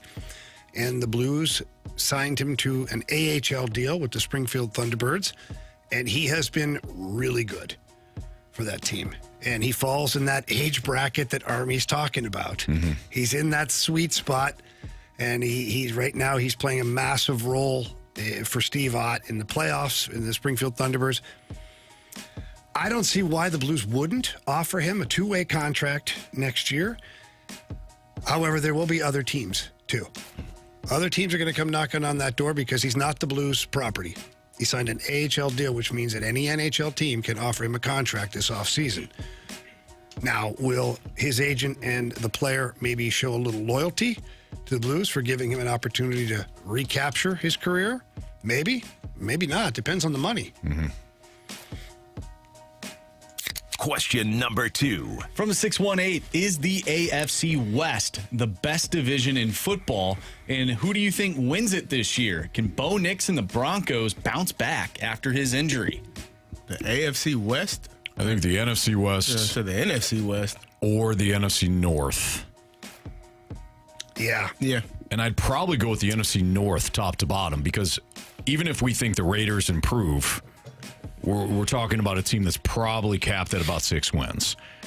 In the NFC West, you've got the Cardinals. So the three top teams, excellent in the NFC West, pretty damn good in the AFC West. But if you look top to bottom, who's the worst team in the NFC North? Last year by record is Detroit. That's right. Who we just talked about saying that the window is, for right now, is still at least open when it comes to them making a Super Bowl run. Based on the quarterback situation, I'd say the Vikings would probably slot in as the lowest ranked team. Sure. But that doesn't mean they're the worst team in the division. They had a horrific quarterback situation last year, and I'm not bagging on J.J. McCarthy. It's just the injuries, Carson Wentz, all that. Oh, yeah. And they still won, 9 games? Yep. Yeah, and beat the Lions twice. Yep. So there's that. So I'm going to go with the NFC North as the best division in football. What about you, Carey? I could agree with that. Jamie? I mean, I think I still like the NFC West just because I know the Cardinals are there, but the upside, the ceiling is, in my opinion, much higher. The Rams, the Seahawks, the 49ers. Mm-hmm. I think the ceiling for those three teams are higher than 3 of the 4 teams in the NFC North. But having the Arizona Cardinals there kind of brings it back down. Yeah. Ironically, the Vikings, with how bad everything went last year, they had a 4-2 record within the NFC North last year, which is kind of crazy to think about. That's very respectable. Mm-hmm. And they had some games that could have went either way. The one that you attended against the Eagles. Oh, don't remind me. And Carey Steelers. Here we go. That was a close game as well, overseas.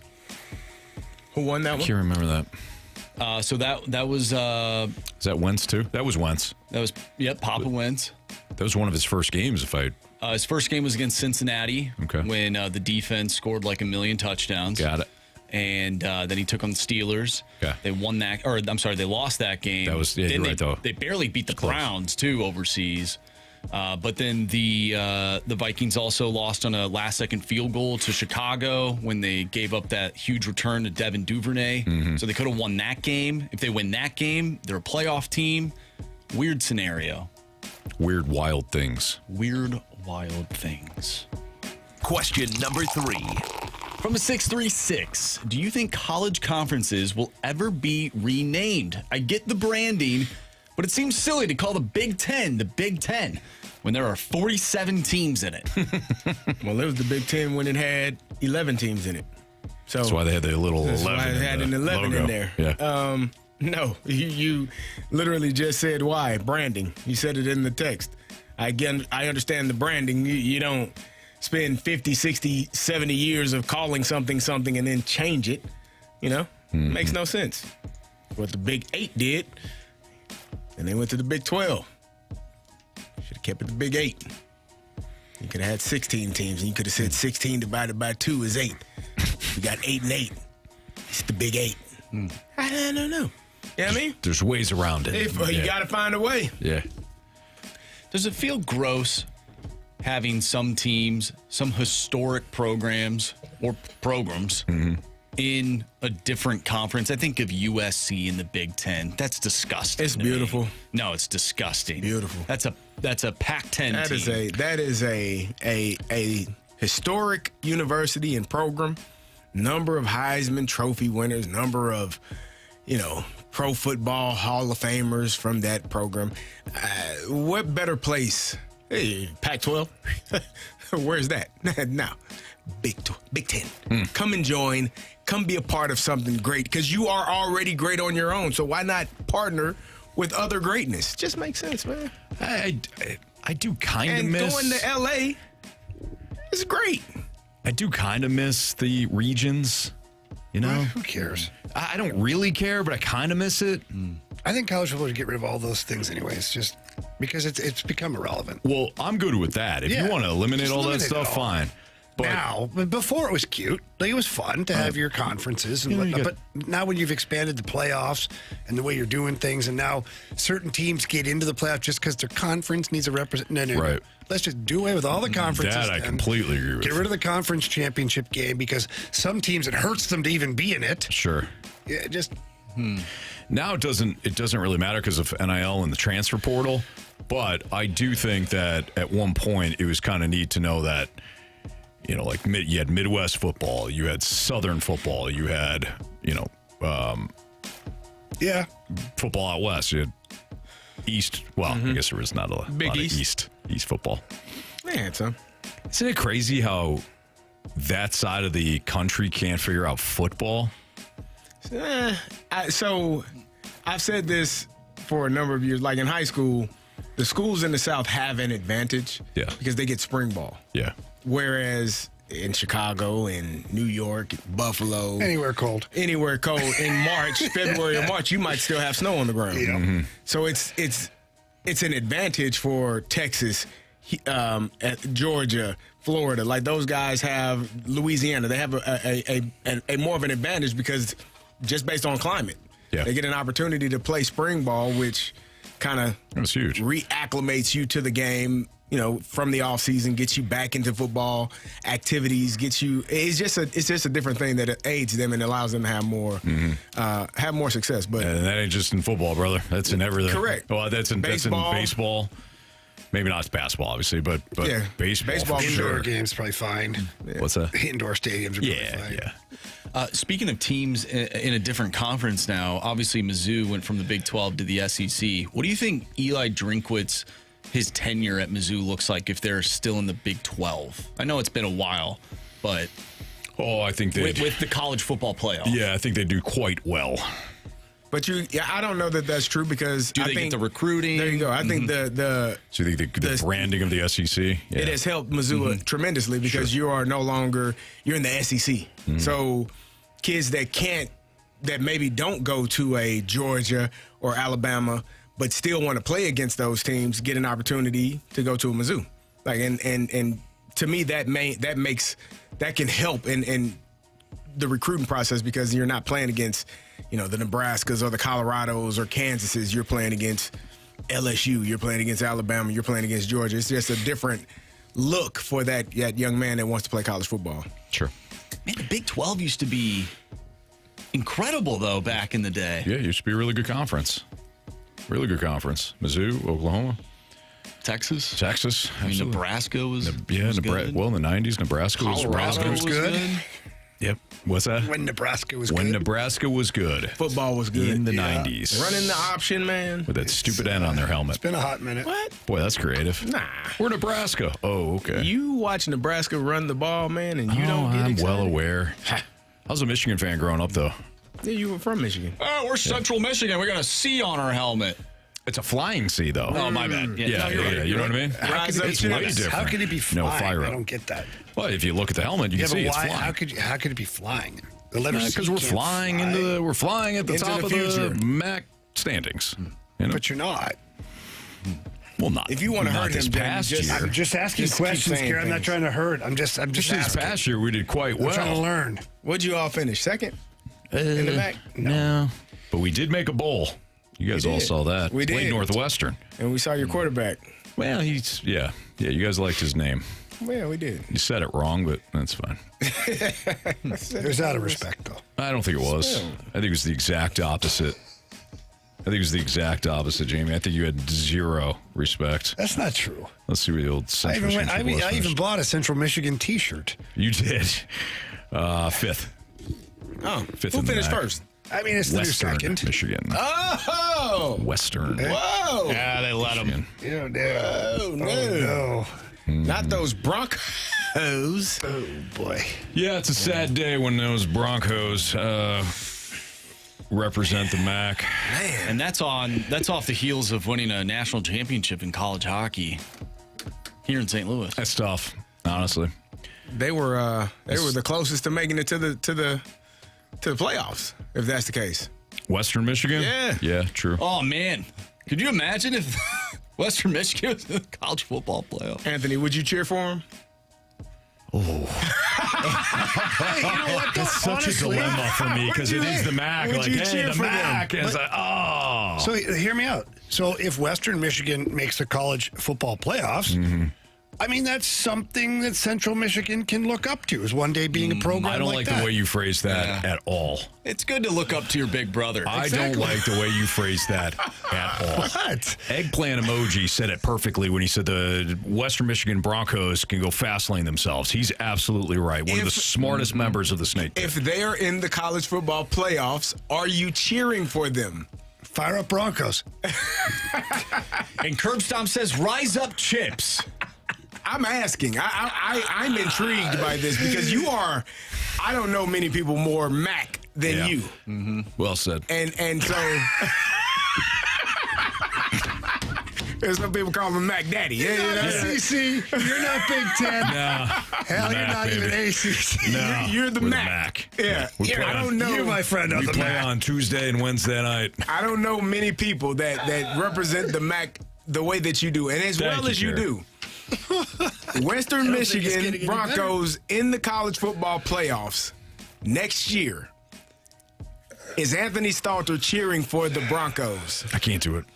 What? I can't do it. Oh, that's shameful. It's Western. I can't do it. Shameful. You should be ashamed of yourself. Ohio, sure. Toledo, absolutely.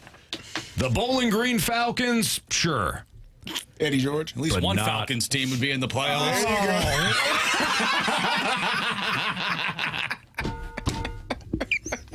E2, Brute. Oh, man. Jeez. That's terrible. He's not wrong. No. Sports Six Pack Part 2 is next. Keep those questions rolling in. 314-399-9646. Six Pack Part 2 next.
It's time for the Fast Lane to answer your sports questions. I want to ask you a bunch of questions. And I want to have them answered immediately. Asking me all these weird questions. Answer the question. Answer the question. Answer me! Refreshed by Urban Chestnut. Urban Chestnut Swickle Light Premium Light Beer. Live your lifestyle, St. Louis. It's the Fast Lane on 101 ESPN. Time for the Sports Six Pack Part 2. Air Comfort Service text line is 314-399-9646. So if you want to send us any question, you can do so right now. Marsh, question 4, please. Question number 4. All right, from the 636, you're on the grill this weekend. If you're cooking for people you don't like, what type of food are you grilling? If you're cooking for people you do like, what type of food are you firing up?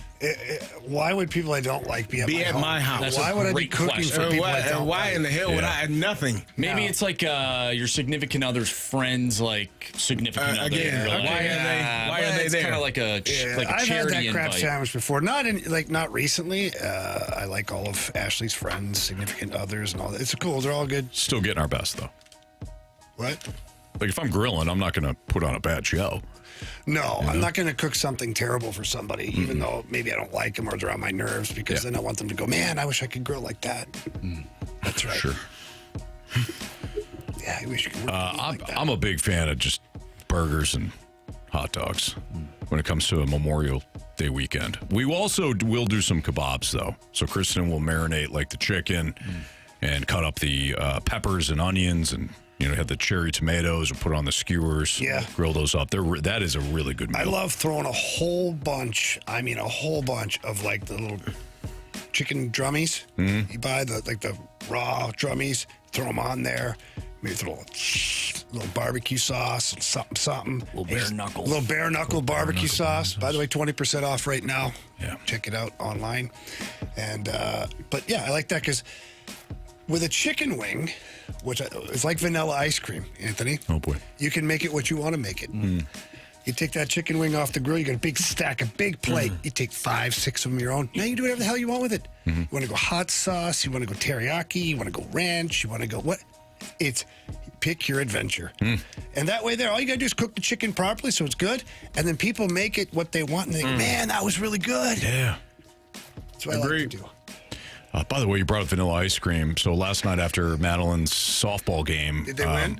They did win, Okay, yeah. so they Shout get out ice to the cream. Dolphins. So they're allowed to get ice cream? Yeah, absolutely. The Dolphins? They're the Dolphins, yeah. The softball Dolphins. Okay. So we got some dinner afterwards, a little daddy-daughter night, did the dinner, and then like, hey, kiddo, let's get some ice cream. There's got some soft serve. She got a vanilla cone. That's my girl. Vanilla cone. That's it. And that was it. And I'm like, all right, hey, whatever you want, right? And she's like, So bad. she couldn't finish it. And so I had it. And I swear to you, the first thing I thought of was, this thing could use some hot fudge. You know what I mean? This thing could use some hot fudge. Make it what you want, Anthony. See? Man. It's part of the problem, though. Like, it absolutely needs something. It doesn't actually need It does. anything. Just, it tastes better. This is Always tastes better with some hot fudge. It actually, listen, you won't get any complaints from me. He knows. I will eat vanilla ice cream if I buy it from a store. I will never order vanilla ice cream from an ice cream place. No. It's just against your policy? Well, I mean, if I'm going to a specific ice cream place, they have all these different combinations. What if their specialty is vanilla? No, then you're not walking in there because they can't do anything else then. No, doing something simple, perfect is really the beauty of it. That is the actual, you are a master of your craft. It's kind of boring if you go to like an ice cream place and just order vanilla ice cream. You talk to a Michelin star chef, and they will say that the best form of cooking is taking so simple and making it incredible. That's what you do. You guys. Okay, so you have one of the Carey? chains that's Agreed. like, They're just hey, like culture. we've got, 52 flavors. Yeah. And then the guy next door is like, I do one thing real well. That's right. I got vanilla. And it's much better than You're going to be closed down 52 flavors. 52 flavors tells me you don't have spit. There you go. 52 flavors means I have all kinds of options in front of me. Now, what I have to do with 52 flavors is throw so much at you to take away from the fact that it's crap. Nah. That I didn't do the one thing great that I do. Hey, look at all the Carey, I flavors know I've you're got. not just eating I'm just saying. vanilla ice cream. I know it.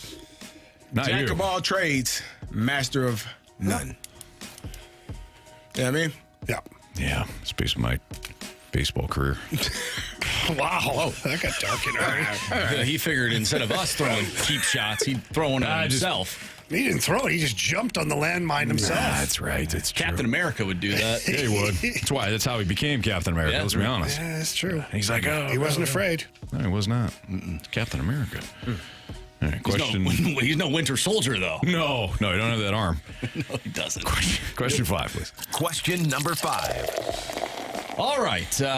Man, I had this and it toggled on me. It happens. Nope, I found it. From War Corgi, has Chaim Bloom made any moves that Mo would not have made? Well, Mo couldn't get rid of Arenado. Remember priorities 1, 2, and 3? End up tried. being no, he didn't. He tried. He tried. But he didn't do it. No, he didn't. He said, but he did try. And I'll never forget it. Well, priorities 1, 2, and 3 is finding a spot for Nolan Arenado. Really? How about third base on your team, pal? So there's That's one. where he's going to be. There's one. I'm just getting warmed up. I don't Mo think. tried to get rid of Contreras. Had all the pitchers talk bad about him. Tried to put him in the outfield. Still wanted to be a Cardinal. Yeah, he Chaim did. Bloom walks in. He's like, you're out of here, pal. Okay. All right, sir, I'll leave. Here's one move. Now, it doesn't look great now, but here's one move that I don't think Mo makes. Dustin May. I don't think that Mo would have gone the Dustin May route. Find a pitcher with some injury issues and coming off a bit of a down year, knowing that he still has the talent, add him to the rotation and see if he can't bounce back. I think Mo would have just gone the retread route. You're right. He would have signed, like Tyler O'Neill? Maley, and he would have been awful. I agree. It would have been some form of a veteran player who's probably a year or two past his expiry date. Yep. But we're 5 years ago, he was fine. We're gonna make a run at it with this guy because it's a good deal. 100%. Will that do it for us? Yeah, probably. Marshy? Yeah, we didn't finish, but we're up against it. You're sick of it, All right. Marshy? No, I'm not sick of anything. No, he's not. No, we got a gauntlet to get to. Yep. So we need people to text in. 314-399-9646. If you've never played the Gauntlet before, text in. You have an opportunity next on 101 ESPN.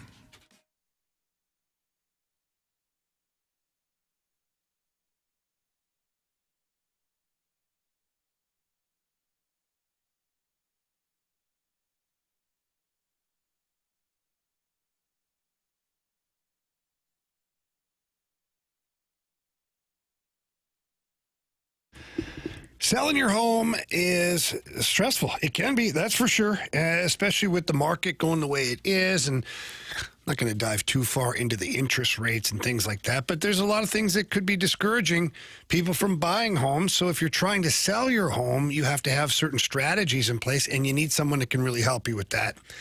And that is Gloria Liu. With your home sold, guaranteed realty. Gloria has been in the business for a number of years now here in the St. Louis area. She understands exactly where the market is and where it's going, which means she's going to price your home to sell. Now, you're not going to leave money on the table because Gloria Liu, with her experience, knows that there's a price range for your home that can make you good money, but also let you sell your home quickly. Gloria Liu also has a buyers in waiting program where people are literally sitting there waiting for a home like yours to hit the market, and once it does, they start bidding on it immediately. And that's what you get with Gloria Liu. So please pick up the phone, give her a call, tell her Jamie Rivers sent you in.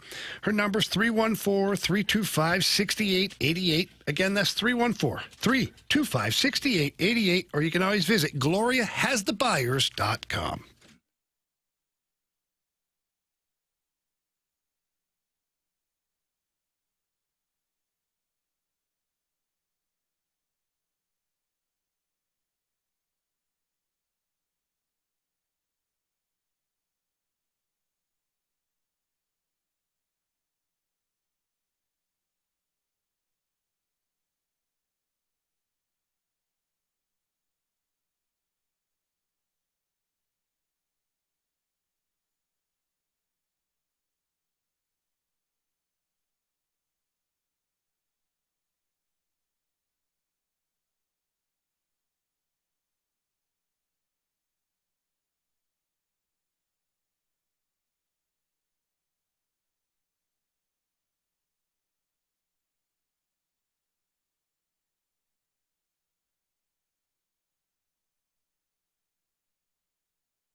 warriors. 4 categories, 1 challenger.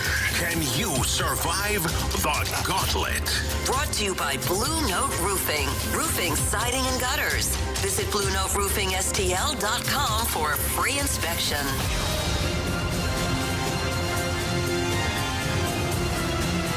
404, your time check, brought to you by Clarkson Jewelers, an officially licensed Rolex jeweler with Andrew Marsh, Carey Davis, and Jamie Rivers. I'm Anthony Stalter, and we welcome in Ryan to the program. What's up, Ryan? Hey, guys. How's it going? We're doing great, man. Happy Friday to you. Would you like to take on Marsh, Carey, Jamie, or me in round 1 of the Gauntlet?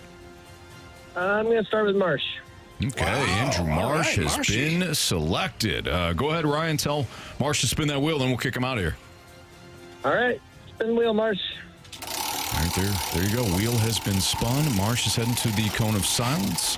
Ryan, do you have a certain category you were hoping for today? Not really, honestly. Okay. I don't blame you for not tempting that wheel.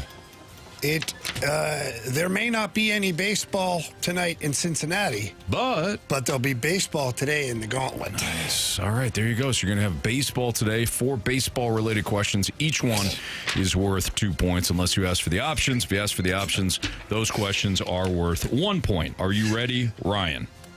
Yes. Okay, here we go. Question number 1.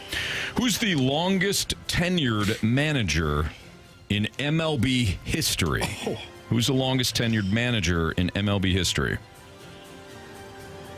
I think probably Connie Mack, but I'll go options just in case. Sure. Cap Anson, Connie Mack, or Bobby Cox? I'll go Connie Mack then. Final answer? Yes. Final answer. All right. Question 2. The Orioles signed veteran outfielder Tommy Pham to a minor league contract Saturday. He was a Gold Glove finalist in left field last season while with who?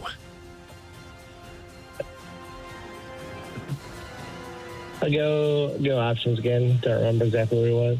Was it the Kansas City Royals, the New York Mets, or the Pittsburgh Pirates? I go with the Mets. Final answer? Final answer. Thank you. Question number 3. Name the converted catcher who hit .444 in helping Philadelphia to the 2008 World Series crown. Hint, he went on to sign a 7-year, $126 million contract with the Nationals in 2011. I'll go options again. Blanking on that one. Is it Jason Worth, Mike Lieberthal, or Paul DeLuca? Jason Worth. Final answer.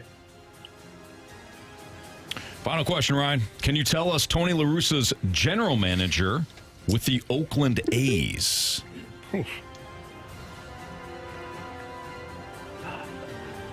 I'll take the options again. Sandy Alderson, Dan Duquette, or Omar Minaya? I'll go with Sandy Alderson. Final answer. All right.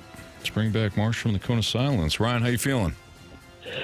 Not great. I'm pretty good on baseball, but these just all miss me. Like, I had no idea that Jason Worth was a converted catcher. So yeah, there you go. Let's see how Marsh does here. Making his way back to the microphone. I'm kind of digging Marsh's combo today. He's got the city hat, and he's got the USA hockey pullover. Thank you. It's sharp. Thank you. It's a navy blue look. It matches. It does. It certainly does. Yeah. All right, Marsh. Your category today is baseball. Okay. Pack a lunch. Oh, boy. Question 1. Who's the longest tenured manager in MLB history? MLB history? Yes, sir.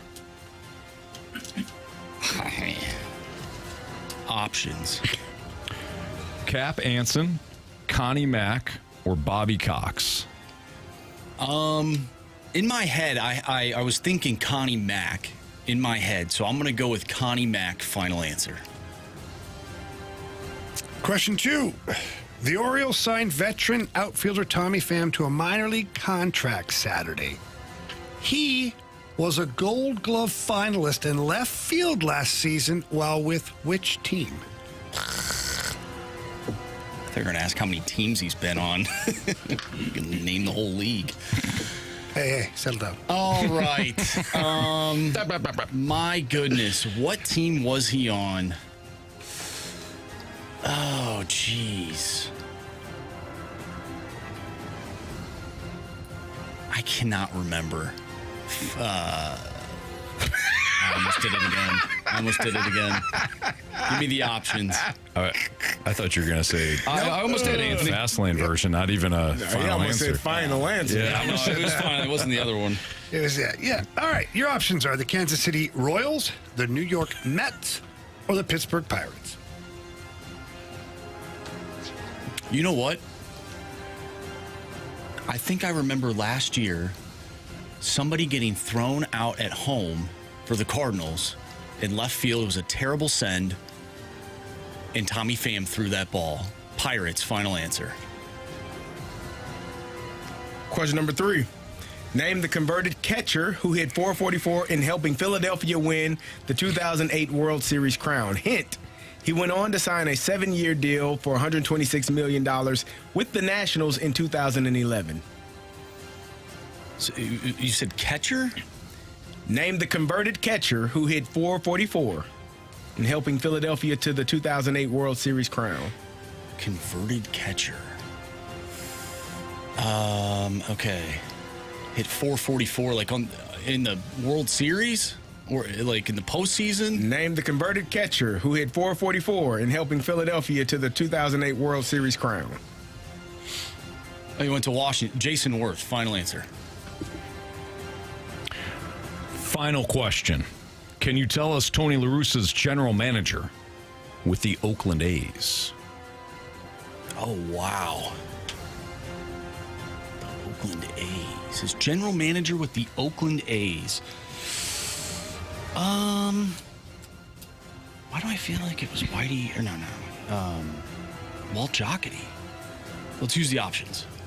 Sandy Alderson, Dan Duquette, Omar Minaya. Can you say those again? Sandy Alderson, Dan Duquette, or Omar Minaya? Let's go with Dan Duquette. Final answer. Okay. Let's go over these. Marsh versus Ryan in baseball. Who's the longest tenured manager in MLB history? Marsh went with the options, said Connie Mack. Ryan also said Connie Mack. Correct answer is... You both had kind of said Connie Mack without the options, then used the options. Connie Mack is the answer. Nice job, guys. 1-1 tie between Marsh and Ryan. The Orioles signed veteran outfielder Tommy Pham to a minor league contract Saturday. He was a Gold Glove finalist in left field last season, while with Marsh said the Pirates. Ryan said the Mets. Correct answer is the Pirates. Pittsburgh Pirates. Marsh takes a 2-1 lead. Can you tell us Tony La Russa's general manager with the Oakland Athletics? Marsh said Dan Duquette. Ryan went with Sandy Alderson. Correct answer is Sandy Alderson. We're all tied up. Comes down to this, or does it? Name the converted catcher who hit .444 in helping Philadelphia to the 2008 World Series crown. Hint, he went on to sign a 7-year, $126 million contract with the Nationals in 2011. You've all said Jason Worth. Correct answer is? It's Jason Worth. Nice job, guys. Marsh didn't use the options. Ryan. You have chosen poorly. You lose. Not today. Ryan, can I take a guess at which one you're kicking yourself on? Probably using the options for Connie Mack, but I was really close to going with the Pirates also. So that's the Connie Mack one, because you said, I mean, immediately, well, I think it's Connie Mack, and then you asked for the options there. So hey, it was a good battle. Marsh got you 4-3 though. Good job, sorry, Ryan. man. Thanks, you too. Good job. Have a great weekend. Thanks for Happy listening. Memorial Day as well. You guys too. Thanks. All right, thank you. Bye. Yeah, he had it. He had it with Connie Mack. He said Connie Mack. I think it's Connie Mack, but he just wanted that little bit of insurance. Just to be sure. I don't blame him. All right, so Marsh, you knocked off a really, really good guy once again. Like Yep. Those were good questions. They certainly were. Challenging, yet fun. Connie Mack only managed for 49 years in the league, but it's okay. Wow. Probably could have done a little bit more, huh? I mean, yeah. 49 years. Hired to be fired, right? Hired to be At some point. fired. At some point. Or just, Yeah. know. Do you think they had a parade for him like they did in Dallas? Nah, no, I don't. Who had a parade in Dallas? What coach? Jason Kidd when he just got fired? No. I was confused. What are you talking about? No, Barry Switzer. No. Jimmy Johnson. Hell no. All of them. Tom Landry. Tom Landry actually had a parade. Yeah. They were Cowboys fans were pissed. They were. They were real upset. That team was terrible, too, when he left. I don't know why they were like, we got to keep him. It's Tom Landry. He had the hat and everything. I'm bleeping Landry. Yes, right. All right. That's Fastlane on 101 at ESPN. Sometimes is it better to go backwards in order to move forward as a head coach? Or some recent examples of that. That's next on 101 ESPN.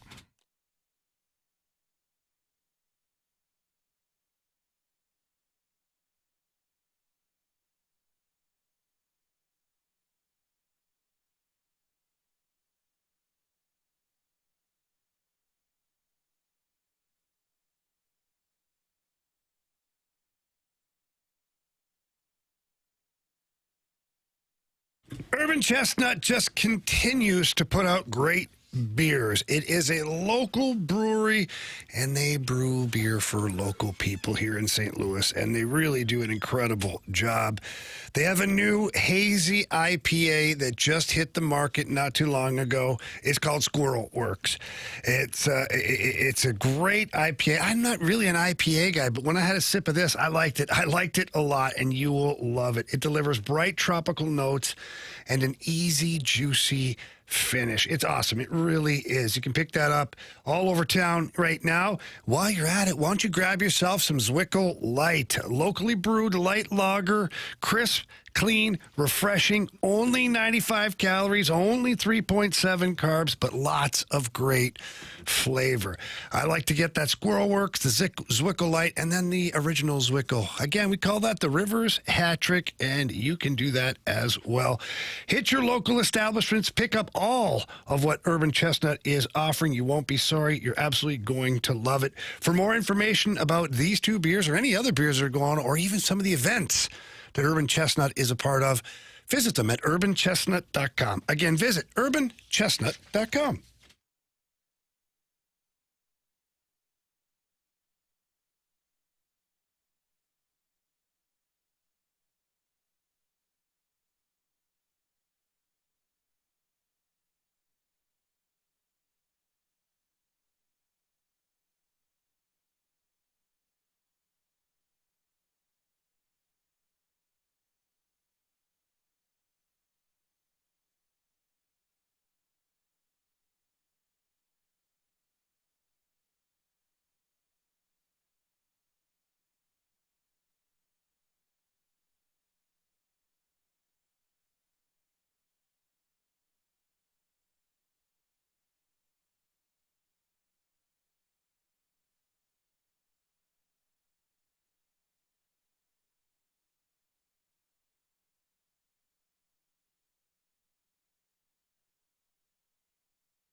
Gauntlet on 101 ESPN. Carey Davis, Jamie Rivers, Anthony Stalter.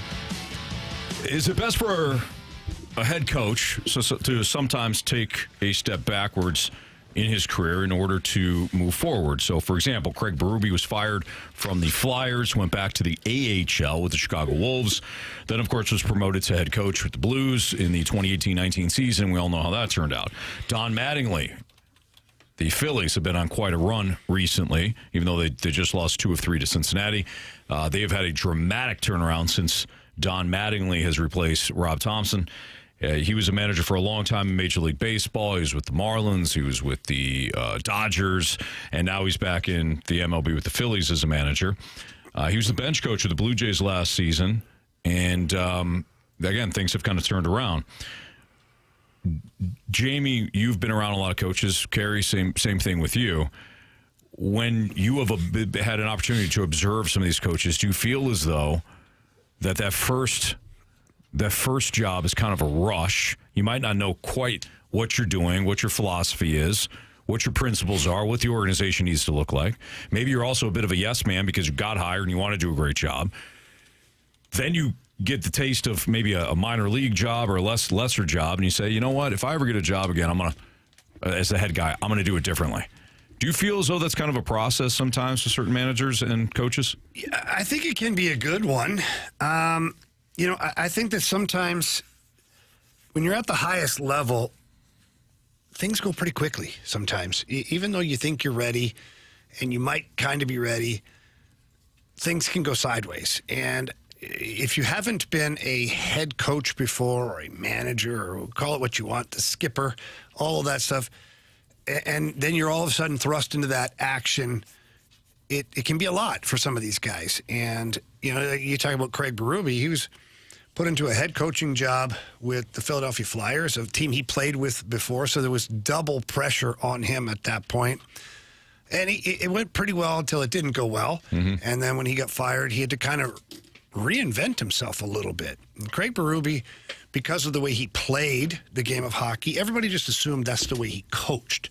Wanted a bunch of tough guys and beat the snot out of you every night and didn't care about the skill and all that. So when Chief went down to Chicago in the American Hockey League, he kind of had to reinvent himself a little bit and really focus on some of the speed and skill while still staying true to his core, which is playing with grit, determination. Not necessarily, like everybody thinks Chief wanted everybody to fight. Didn't. Mm-hmm. He understands that that's kind of, something that can happen, but that's not the focus anymore. But by going down to the American Hockey League, it gave him a chance to become what he wanted to be. And then he got back up to the NHL, and, obviously we saw the results. He won a Stanley Cup here with the Blues, had a very successful tenure with the Blues until, obviously he was relieved of his duties. But I'm looking at Steve Ott right now in Springfield. And for people who have not been following along, the Thunderbirds were not even really supposed to make the playoffs. Steve Ott was sent down there to try and fix things in Springfield because it was terrible. And the Blues, understanding, like Chaim Bloom, understanding that their development league is really important to what they're trying to accomplish here in the next couple of years at the NHL level. Mm-hmm. So Steve Ott goes down there and immediately has an impact on that team. They squeak in the playoffs. They make it into the playoffs. Well, here they are, 3 in the third round. They already beat the best team in the American Hockey League in the second round, and here they are now going to a Game 5, which is the final game for this round. Then I believe it goes 4-7 for the last 2. But he's got a team now that is about to have another massive upset. So my thought is, Steve Ott had been, I believe, an assistant coach for like 8 or 9 years for the Blues. He had interviewed a number of times for a head coaching job, but Carey, we love this one. You don't have any experience. Yep. Well, how the hell you going to get experience? So I can get some experience. If you don't give me a chance. Well, now what happens is Steve Ott able to go down and be a head coach in Springfield. So taking a step backwards, because the NHL is obviously the top league. Being a head coach is the top job, but the top league is still the top league. He goes down there. He's able to be what he wants to be as a head coach. He's not listening to somebody else with directives. He's not chipping in where he's supposed. This is his team now. Sure. And because he's been able to do that, and because of the success of the Springfield Thunderbirds, I guarantee you Steve Ott is going to be at the top of a lot of teams' lists when they're doing interviews this offseason. So, yeah, and Carey, I don't know. We tried to talk about this for football, and I don't know if there's a baseball. Like Don Mattingly was a pretty good comparable. Even though he's still in the major league level, he kind of demoted to bench coach, wasn't manager, and now that he's back as a manager after a really good run with the Blue Jays, he's got the Phillies playing great baseball. Yeah. I just he wonder didn't even want to be a manager again. I know. I just wonder if sometimes taking that step back and refining yourself as a coach can pay off down the road. Yeah, we were talking about coaches, and most times it's guys that, may get fired from an NFL job and then have to go be a D coordinator. Dan Quinn was fired. He went to Dallas, kind of regrouped. Now he's in Washington. Robert Saleh, another guy, got fired from the Jets, got to regroup. Raheem Morris was fired from, where was his first stop at? Tampa. Went to be a D coordinator for the Rams, won a championship, got a job in Atlanta. He bounced around for a while, too. Yeah, you see that from head coaches, even guys like, Bill Belichick, who struggled in his first stop and then went on to become what he is now. Andy Reid, some might say he struggled, even though he took his team to 4 NFC championships, but never won the actual championship. But the name that kind of fit what you were referring to, or how I saw it, was Curt Cignetti. Curt Cignetti was a wide receiver coach at Alabama for 4 years and making good money. He's talked about it, like working under Nick Saban, winning championships, but he felt like there's more. Like I don't see myself as an offensive assistant for the rest of my life. He took a job at IUP. Then he was the head coach there for 5 seasons. Then he went to Elon. Then he went to James Madison. And then he got the Indiana job, a job that nobody in their right mind would say, yeah, that's a job you can win at, man. Sure. No one ever said that about Indiana football. And all he's done in 2 seasons is win a national championship, take a team back-to-back to playoff appearances both seasons. So, that's a coach that probably understood his worth and what he was capable of doing. Yeah, that's a good one. And really went the odd route about it to try to get to where he is now. And so it has helped him tremendously to be where he is now. It's most coaches don't go that route, whether it be for ego, whether it be because the amount of money you're making at Alabama as an assistant, I'm sure vastly outweighs the amount of money you're making as a head coach at IUP. Right. So, financially you're taking a hit. And I think a lot of guys are maybe not willing to risk that. You got a family, you got kids in college. You're trying to figure out how to manage your life and the best way you can go about it. And sometimes it's taking a step to a lower program, or what some would deem a lower program, to kind of reset and show people what you're capable of doing. Yeah, I don't know if this is a perfect comparison, but before he became a national champion winning coach and a Super Bowl coach, Pete Carroll was run out of the NFL. He was with the Patriots. He was with the Jets. He literally took a step back. Yeah, built that unbelievable program. Yes, and then got himself back. So he was the Jets head coach, very well liked, but they ran him off. Patriots go to the Patriots. Really, before he had Bledsoe at one point for 2 or 3 years, ran him off. He was USC's 5th choice. They didn't want him. They didn't want anything to do with him. He rebuilt that program, obviously became a national champion. Then a bunch of sanctions were coming out, and he goes, I'm out. Where have I seen that before? I'm going to get out of this. Whoops. Man. Before all those punishments come out, I'm gone. Goes back into the NFL, where he failed not once but twice, and then wins the Super Bowl with the Seahawks. And, of course, gets the Seahawks. Had a hell of a run with Seahawks. He had a very good run with the Seahawks. Yeah, so, I don't know if that's the perfect fit for what you guys are talking about, but I actually think it's perfect. I think it fits perfectly because he was at the highest level, couldn't hack it. Instead of being an OC or a DC, he said, I'm going to step back here. And Pete Carroll, if you see interviews of Pete Carroll before he went back to USC, I don't know if you'd like him all that much. he was a little like to be desired. He goes to USC, creates this really fun program. Yeah. He's known as the wacky guy. He's got movie stars out there doing Will Ferrell. All of a sudden, he's this good dude, and now he's running a good offense. And then, the sanctions come out. We'll ignore those. But then he goes back to the NFL and kind of creates that. He takes that vibe with him initially to Seattle. So, by him stepping back, he changed in a lot of different ways. Maybe not his football IQ and things, but just maybe his people management. Sure. And he got back to the NFL and won a Super Bowl. Well, it's funny, though. You do say, like, he, maybe not the football side, but when he got back into the NFL with the Seahawks, he kind of knew what he had with the defensive line and the way they drafted. He went to really a cover 3, which is one of the more basic coverages, but he had Earl Thomas and he had...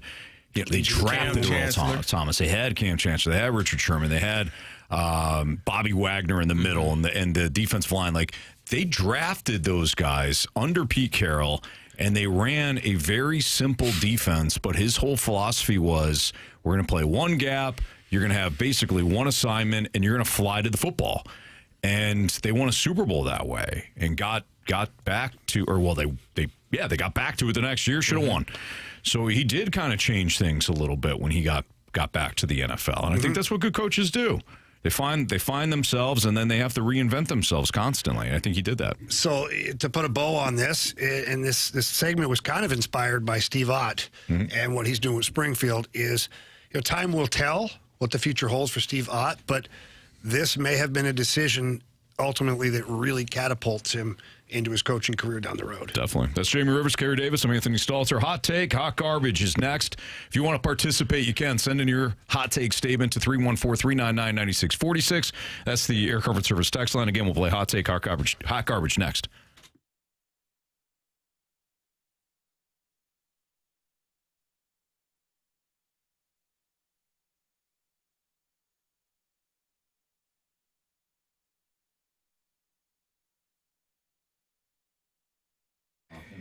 FanDuel is giving you better payouts on same-game parlays all NBA playoffs long. With more ways to build and more value every time you play, you can stack your picks your way for every game, every matchup, and every moment, from spreads to player points to threes and more. Build it all into one game, same-game parlay, and go for bigger payouts. So if you're betting same-game parlays this NBA postseason, bet them on FanDuel. And right now on FanDuel, you can go over there. The Oklahoma City Thunder taking on the Spurs in San Antonio tonight. Maybe you want to take Victor Wembanyama over 20 points, maybe over 12-plus rebounds. Alex Caruso, 3+ three-pointers made. That's a same-game parlay you can choose from. Head to FanDuel.com/local to get started. That's FanDuel.com/local. FanDuel, an official partner of the NBA. Play your game. Must be 21 plus and present in Missouri. Gambling problem? Call 1-800-GAMBLER.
101 ESPN Sports Center. I'm Andrew Marsh. It's time for a Sports Center update brought to you by Saliga Heating and Cooling. The Cardinals and Reds game has been postponed and will be made up as the first game of a split doubleheader tomorrow starting at 1:10. So no Cardinals game tonight. However, on 101 ESPN, we'll have game 2 of the Western Conference Final between the Colorado Avalanche and the Vegas Golden Knights. Pregame for that one starts at 6:30. Puck drop is at 7. If you have missed anything from today's show, make sure you go to 101ESPN.com or check out the free Dobbs Tire and Auto Center's 101 ESPN mobile app.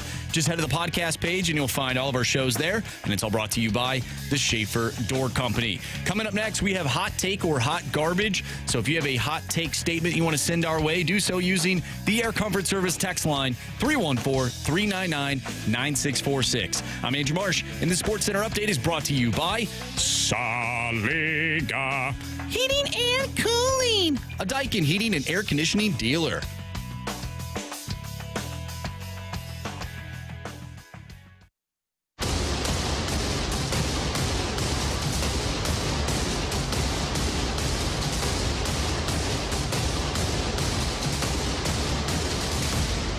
Boom! Hot take! It's the Fast Lane on 101 ESPN. Carey Davis, Jamie Rivers, and Anthony Stalter. Andrew Marsh with our first hot take for Hot Take or Hot Garbage. And these statements can be found from the Air Comfort Service text line. You want to participate? Great. 314-399-9646. Anthony, you said earlier today you will be cooking or grilling burgers and dogs. Hot take or hot garbage. Bratwurst are better than both hot dogs and hamburgers. I gotta go with a massive hot garbage on that one. Yeah. You may have got me a little bit on the dogs. You would have got me with just hot dogs. But burgers, no. I'm sorry. And I do say this with all due respect. You can go fast lane yourself on that. Yeah. And I'm sorry because you're a listener and I appreciate you and I value you. I really do. Why are you pointing at Marsh? I'm just so angry right now. He's kind of pointing over here. With that statement. That's what you I'm want to believe. so angry. Yeah. The bratwurst versus the hot dog. Depends, you know, like sometimes I like a good hot dog and then the brat's good, a little mustard on the brat, love that. But when you threw the burger in, you lost me. Yeah. I mean, man, a big, thick you had a good burger thing. on the grill. Mm-hmm. You had a good thing. I got a new thing. I take the Montreal steak spice and I'll season burgers before it. And then as they're cooking, I put the cheese on so the cheese traps the spices in there. It is You good. know what you're doing, you sick son of a you know so what. go fast lane yourself with that one. Thank you. You guys ever do the Juicy Lucy? What the hell is that? That sounds dirty. I think Carey did. I think Carey did. Take the patty, put cheese on the patty, take the patty again, put it on top of the cheese, almost like a sandwich, roll it into a ball, and then you grill it like that so the cheese is inside. So you put in the middle. You put Two the slabs cheese of in the meat middle. on the outside. So what you could do, Marsh. I guess I have. Yeah. Maybe I They do sell. Me too. They do sell one of the. It's a little plastic. Is it pre-made? No. It's a little plastic thing. You put your patty in, right? The raw meat inside there, and they got a little Little plunger. creates a little space for you. Then you can put your cheese in there, maybe some onion, some pepper, whatever. And then you can close it up. Yeah, when you bite into it, the cheese comes out. It's really good. I don't know why you guys are laughing. I don't either. This man's talking about some good. I'm talking about an some good actual stuff. burger. You just Who talking isn't? about? Yeah, what are you talking The about? hell's wrong with you? Biting into it and the juice coming out. Yeah. It's good. Good stuff. It's good. Sounds What are you great. talking about? Juicy Lucy. Lucy Juicy. What was it called? Juicy Lucy. Yeah. Jamie's done it. He's seen it. He's had it.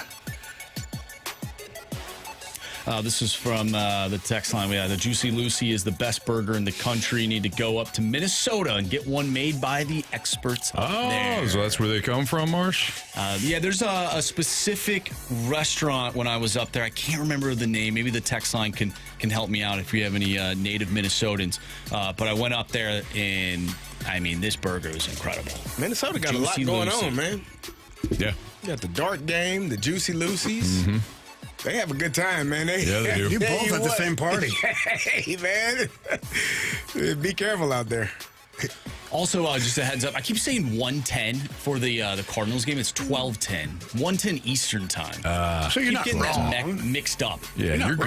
No, I don't want anybody to miss the first 3 innings of the game. You know? Yeah. Especially the Cardinals offense. Come on, Jamie. Wow. Boy, this has turned. Last 2 days it has turned. It's Friday. It's Friday. We're off Monday. You liked it.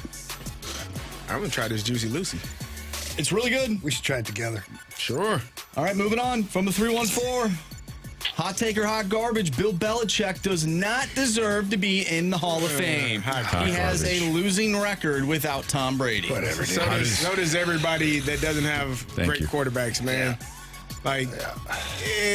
We'll get into championships, but it's hard to win when you ain't got them guys. He's got 8. It's hard to win if you ain't got them guys. And he's got 2 Super Bowls without Tom Brady. As a now, coordinator. he wasn't a head coach, but he still was a coach. Right. He had the greatest defensive player of all time on his team.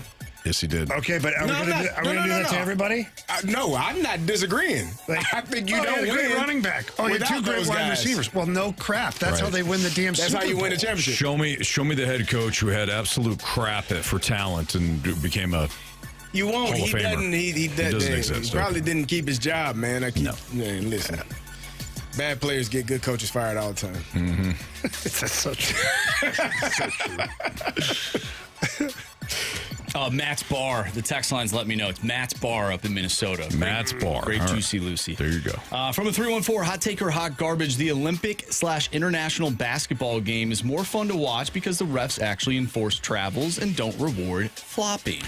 Marsh, I saw a picture online of SGA. It was everybody at the foul line, and SGA was acting like he was getting fouled. He was like, at the foul line. I thought of you after you're talking about how he flopped a lot. That's pretty funny. Yeah, I'll go hot take on that. Hot garbage. I'll go hot take because the NBA has just become so I don't know. The international game, although there's a lot of drubbings when Team USA. That's why I said no. Well, at least it's there's a little excitement to it. Players look like they care. Just saying. Do they? Kind of. Okay. Marsh, you got one more? Yeah, from a 386, hot take or hot garbage, the Falcons, Steelers finished last, and the Vikings and Lions tied for last place this season. So all of our teams are coming in last place. That's hot garbage. Hot garbage. Yeah, Cleveland is still in my division. What are you talking about? Mm-hmm. And I love what Cleveland has done in the draft. Still the Browns. Nah, I mean, eventually it's going to turn. They got to figure out who's their quarterback, which is an odd thing they got going on over there. Mm-hmm. Good luck to those guys, though. By the way, the text line is letting us know that there are places around town, multiple different places that have Juicy Lucy's here in St. Louis. So if you ever, need a place I've seen them all over town. Yeah, very good. We should go. Mm-hmm. We should go next week. Get us a Juicy Lucy. Matter of fact, why send us a Juicy Lucy from one of these places. Yeah. Jamie and I do it on the air. We will. We'll share. We'll try it on the air. On the air. Yeah. YouTube channel, you can see us. Watch. You guys at home can watch. Biting into the Juicy Lucy. Mm-hmm. Yeah, juice running all over the place. Yeah, I'm excited already. Mm-hmm. Well. Anthony, if you want, you can get in there too. What is the anatomy of a Super Bowl championship team? So yesterday we started to talk about the legacy of one Aaron Rodgers. You guys kind of poo-pooed on a few legacies as well. CD did some research, and what he found was nothing short of magnificent. That's next on 101 ESPN.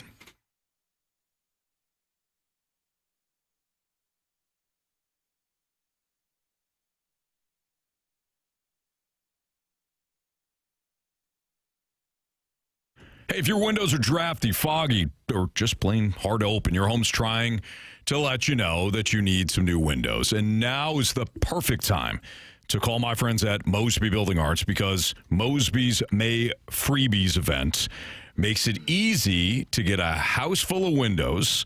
And when you purchase those new windows for your home, you get a complimentary garage door. So you can upgrade the look and feel of your entire home. Keep that cold air in during the summertime. Keep that warm air in during the wintertime. Not have to look at the foggy windows anytime, the temperature drops, or you got like rainy days like we're experiencing now. And you get to work with the best company when it comes to remodels. It's Mosby Building Arts. Again, simple way to boost comfort and curb appeal at the same time if you go with the complimentary garage door.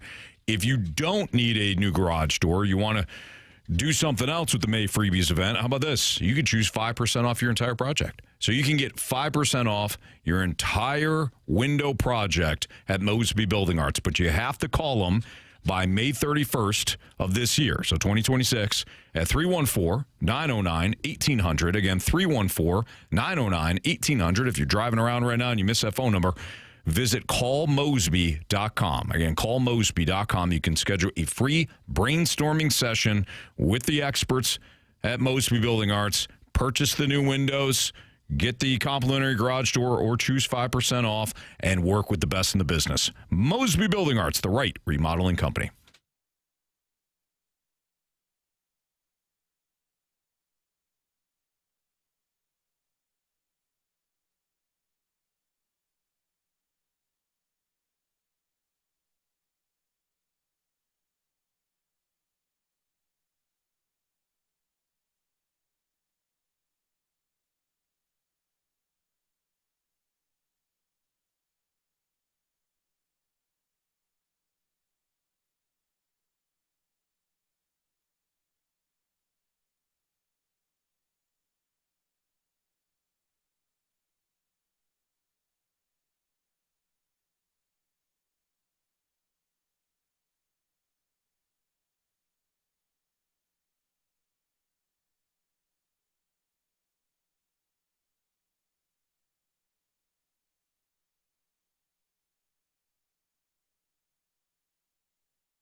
So yesterday we were talking about the legacy of Aaron Rodgers, or at least how his career will be remembered, and we kept comparing him to different quarterbacks along the way, and eventually CD made the point that he often makes, and it's a great one, in that Super Bowls that are won, that's not a quarterback stat, it's an entire team-driven stat, with Jamie Rivers, Carey Rivers, and Carey Rivers, Carey Davis, Andrew Marshall, Lee Stalter. So I know that you dove in deep today because, Carey, we had the conversation that kind of spilled out in the hallway yesterday, and you were making the point about, Super Bowl winning teams often have multiple Hall of Famers on their roster. Correct. And I said to you, that's a great topic. You do the research. And then we'll talk about it. Correct. Did you see that, Jamie? I was like, hey, man, you do all the work. And then we can talk about it. No problem, man. And what you found wasn't necessarily surprising, but it was very interesting. Yeah, so I went back and looked at all the Super Bowl championship teams from Super Bowl 50, so 2016 to the very first Super Bowl ever played. And the reason for that is because obviously anything after that, some of those guys are still playing. They're not eligible for Hall of Fame, to be in the Hall of Fame yet. So 50 years of football Super Bowl championship teams. And what I found was out of all of those teams, only 5 had 0 defensive Hall of Famers. 5 out of 50. Out of 50. So 45 teams had at least one Hall of Famer on their defense when they won their championship, eventually becoming a Hall of Famer. That's how good they were defensively. Only 5 of those teams had 0 Hall of Famers, and those 5 teams were the 1982 Redskins. Darrell Green was drafted the very following year, so he was a Hall of Famer on defense, but he wasn't on that first 1982 championship team. The next one was the 1999 Rams. They had 5 Hall of Famers on the offense and coaching staff. So it's time out here. So you had one of the better offenses in the 80s and Joe Gibbs. Yeah. And then the greatest show on turf. Okay. There you go. And 0 defensive Hall of Famers, and that's arguable because for me, London Fletcher is a Hall of Famer. We don't even have to go back and forth about that. The 2009 Saints had 1 Hall of Famer on their entire team. Drew Brees. Mm-hmm. No other Hall of Famers, not on defense, not on offense. And that is that's a team that had one of the best quarterbacks to ever play the game. But he's only got 1 Super Bowl, and we often wonder, why is that? He's not good. The other team was the 2011 Giants, who have no Hall of Famers right now. Eli is the only one that could potentially be on the Hall of Fame list, and he's not there. Justin Tuck was one of their best defensive ends. This is after Michael Strahan had retired. And then the 2013 Seahawks have 0 Hall of Famers, but again, some of those guys are still playing. Earl Thomas just finished playing. He's probably a Hall of Famer. Bobby Wagner for sure is definitely a Hall of Famer. Russell Wilson, potentially a Hall of Famer. So that's why I stopped at 2016. Gotcha. So looking at those numbers, when we often complain about, this quarterback didn't get the job done. Dan Marino, 0 championships in his entire career. 1 Super Bowl appearance. I don't know if you saw this, Jamie. How many Hall of Famers do you think Dan Marino played with? 0. 0. None. Not 1 Hall of Famer in his entire career with the Dolphins. Didn't play with them. Drew Brees, his entire tenure with the New Orleans Saints. He played with the San Diego Chargers as well. But while he was with the Saints, 0 Hall of Famers that he played with. So when we're talking about, this quarterback isn't that good, Aaron Rodgers, because that's who we were talking about yesterday. He has played with 3 Hall of Famers his entire career when he was with the Green Bay Packers. One was Brett Favre, who... So it kind of doesn't count. It doesn't count. Yeah. The other 2 were Charles Woodson, Hall of Fame, no doubt about it. And the third one was Julius Peppers, who he played with for 2 seasons at the tail end of his career. Gotcha. That's it. So when we're talking about championship quarterbacks, it's a team effort. It is not solely on that quarterback. You have to be surrounded with more talent. Some of them teams I looked at had 8 or 9 guys on the offense and defense for Hall of Famers. Like it's those are the teams. And then the teams that lost also had that many Hall of Famers as well, which give the Buffalo Bills is a perfect example. Them against the Dallas Cowboys, it's about 15 Hall of Famers, 8 to 10 Hall of Famers on that list between the 2 teams. Somebody got to win. And we'll say that Jim Kelly couldn't get it done. He did have a lot of Hall of Famers, but guess what? When he played in those games, he's playing against a lot of other teams with a lot of Hall of Famers as well. So including Hall of Fame coaches. Including Hall of Fame coaches. Cool. So when we talk about how great a quarterback is, it cannot be solely based on whether or not his team won a championship. That can't, in my opinion, that is not the thing that solidifies your greatness as a quarterback. Your greatness is how many MVPs did you win? How many times did you lead the league in passing? How many times were you the best player in all of football? That's what, in my opinion, identifies. That's also why I don't believe that Tom Brady is the greatest quarterback. Not because he won so many championships. He had a great team of guys around him. That's how you win a championship. It's not about the individual effort. It's about a collection of guys and everybody doing their part, pulling their rope as hard as they can in the right direction. Tom Brady also won a couple with spare parts for his teammates. But he also had Hall of Famers on his teams. I understand, but he also won a couple of those with spare parts. So and the Patriots, I'm interested. The Patriots Hall of Famers were... You got Ty Law, Richard Seymour. Richard Seymour. Was Vince Wilfork? Vince Wilfork is not a Hall of Famer. Okay. Who else did they have? You had Randy Moss for a year, but they didn't win that. Danny Amendola. I mean, he's a Hall of Famer. he's not a Hall of Famer. Wes Welker. Yeah. That's another one. Darrell Revis was on one of those teams. Yeah. Hall of Fame. Like I said, I stopped in 2016. Gronk will be a Hall of Famer. Not probably. He's a Hall of Famer. Like you're going to have multiple guys on your team when you're a championship team to be Hall of Fame caliber players. Again, that Rams team had 5 guys on offense, none on defense, but they had some of the best collection of talent in NFL history and still got a couple of guys that are not there yet. Sure. Still waiting on Torrey, right? So to me, when we talk about the greatness of a quarterback, it cannot be solely based on his championship, prowess. Yeah. Because that's a team effort.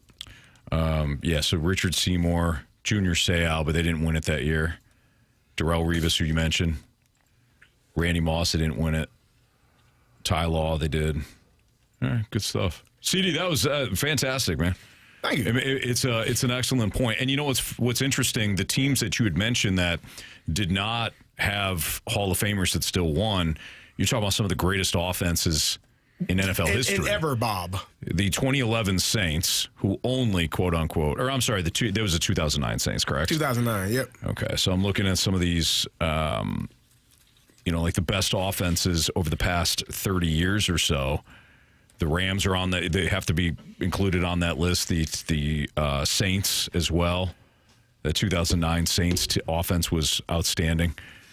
So if you don't have a 99-esque offense, a 99 Rams-esque offense, you better have multiple Hall of Famers. Yeah. On the defensive side. On the defensive side. Correct. Interesting. All right. Good stuff there, CD. It's Fast Lane on 101 ESPN. We got our biggest question of the day next.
Fastlane's biggest question of the day. Presented by Banner Construction, the experts in James Hardy siding.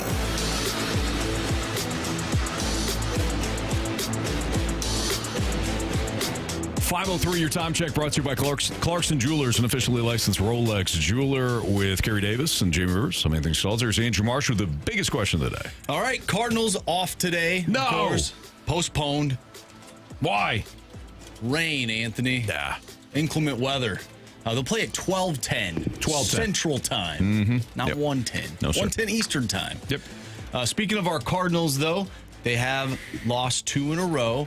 I'm sure there's a section of people that are already freaking out about them losing 2 games. My question for you, gentlemen, is which trends will continue for the Cardinals? Maybe not the entire season, but at least in the month of June. As we approach June, which trends, it could be good trends, it could be bad trends, which ones do you see continuing over the next month or so? I see tarps off continuing. Yeah, me too. Part of the team, part of the culture. I think Ivan Herrera will continue to be one of their most productive offensive pieces. I like that. You said good or you said bad? Well, I said or be indifferent? either. Whichever one you want I to don't want to pick. be negative, Nancy. I mean, yeah. Maybe you do both. Nope, I'm going to keep it positive on the cards, on our cards, right, Ant? Yes. Yeah. That's right. I will go with Jordan Walker still continuing to, do the things that have folks chanting MVP. Mm-hmm. I like it. That's what I would love to see. Okay. So what do you really feel, though, Carey? Yeah, because you said that was interesting. Did you see what he said there? He goes, that's what I would love to see. Now, that wasn't the biggest question of the day. The biggest question of the day is what trends do you feel will continue, good or bad? For better or worse, which trends will continue for the Cardinals in the month of June? What do you mean? Yeah. And then you kind of pivoted and said, that's what I would love to see. You guys see this bullpen getting any better, Ant? You know what? There's some pieces. There's a trend for you? Some pieces in the bullpen are pretty good. Oh, okay. You know? That's a trend for you. If Riley O'Brien. You were wondering. George Soriano. Who else? Graceffo's been solid. And then I also see Swanson and Brule not pitching well. So there's a trend that probably won't be good. Here's another trend that I think continues. I think they'll continue to win more series than lose in the month of June. I like that. I believe in this team. I think they've got something going this year, Jamie. They won't win every series, but I think they'll win more series in June than they lose. I also didn't check the schedule. Probably should have. Yeah. They did have a stretch of 17 games in 17 days. Obviously, they only played 16 due to the rainout against the Brewers. But I thought during that stretch, they would get exposed, but they did pretty well. Did not, yep. Now they're in the middle of another tough stretch against NL Central opponents. Mm-hmm. And so far, it has not gone well. They lost 2 of 3 to the Pirates. Now they take on the Reds. I think they can beat the Reds. I do too. But then you have the Brewers and the Cubs to end the month of May. Yeah. Mm-hmm. So another tough stretch for the Cardinals. But if they can get through this stretch with an above 500 record, why can't they go into June, even if they do have a tough schedule, and play good baseball? Schedule's not all that tough in June, really. You start with Texas for 3, Cincinnati, then the Mets, Twins, Padres, Royals, Diamondbacks. You do have Atlanta at the very end of it, but it's not terrible. No. I unfortunately don't see Dustin May rebounding. Like at all? In June? I think he could probably do exactly what he just did in May. He's going to be okay. You think so? Yeah, I don't know. So last year, it's not warm enough yet.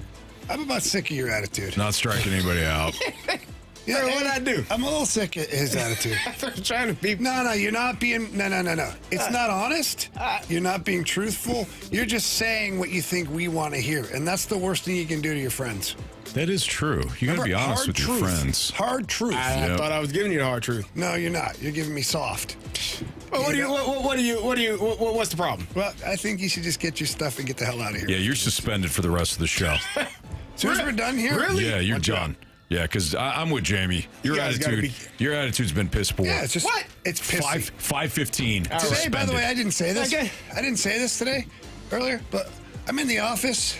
Marshy's putting together the best of show. I'm in the office.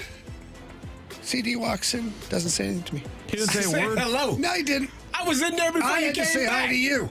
I had to say hi to you.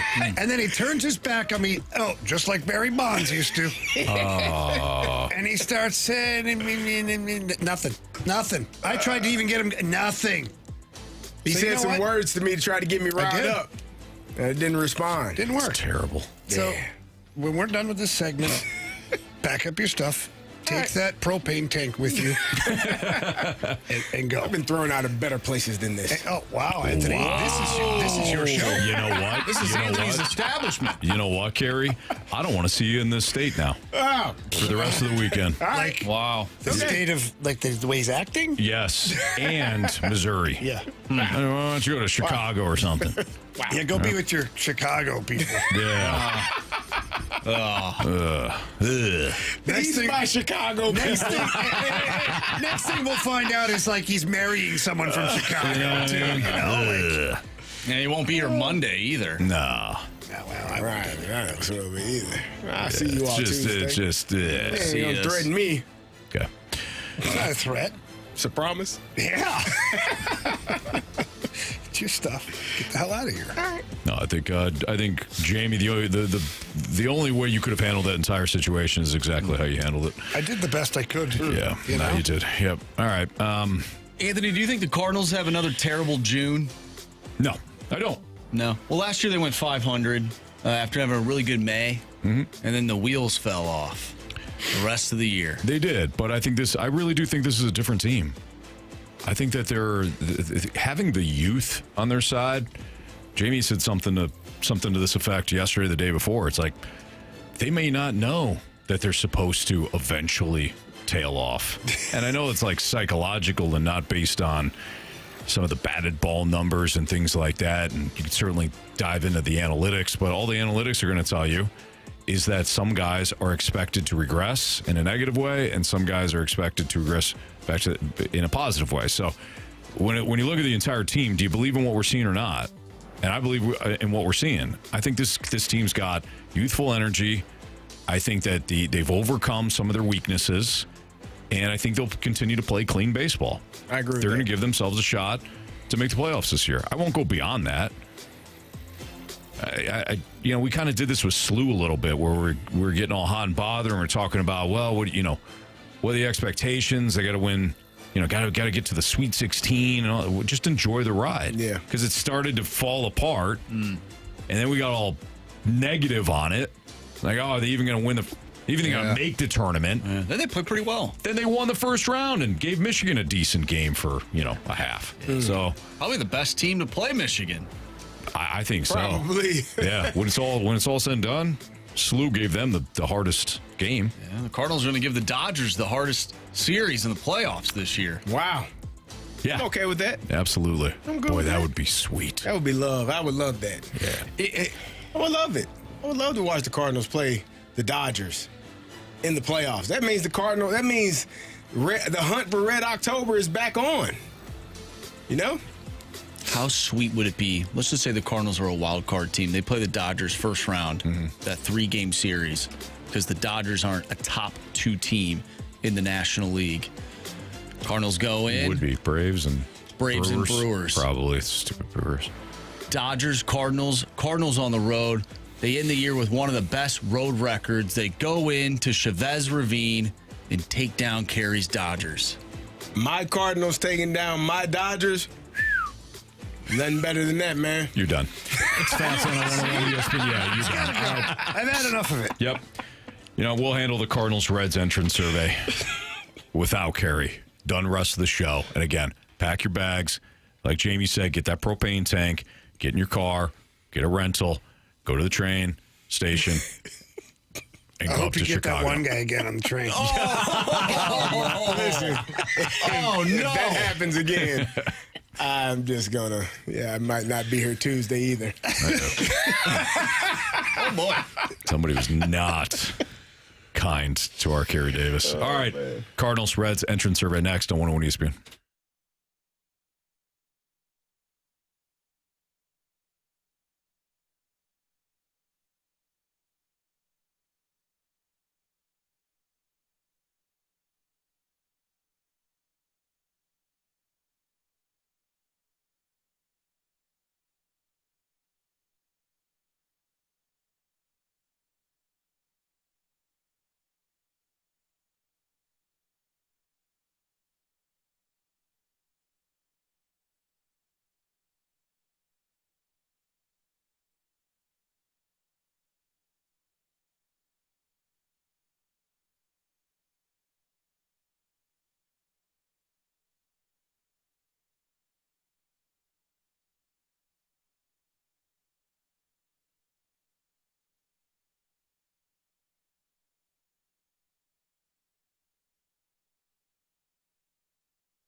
It's a Fast Lane on 101 ESPN. As we've told you throughout the course of the show today, no Cardinals game tonight. It was postponed very early in the day, and it'll pick things up tomorrow, Saturday, at 12:10, as Andre Palante will square off against Chris Paddock in the first game. Second game will be 6:15, Kyle Leahy versus Chase Petty.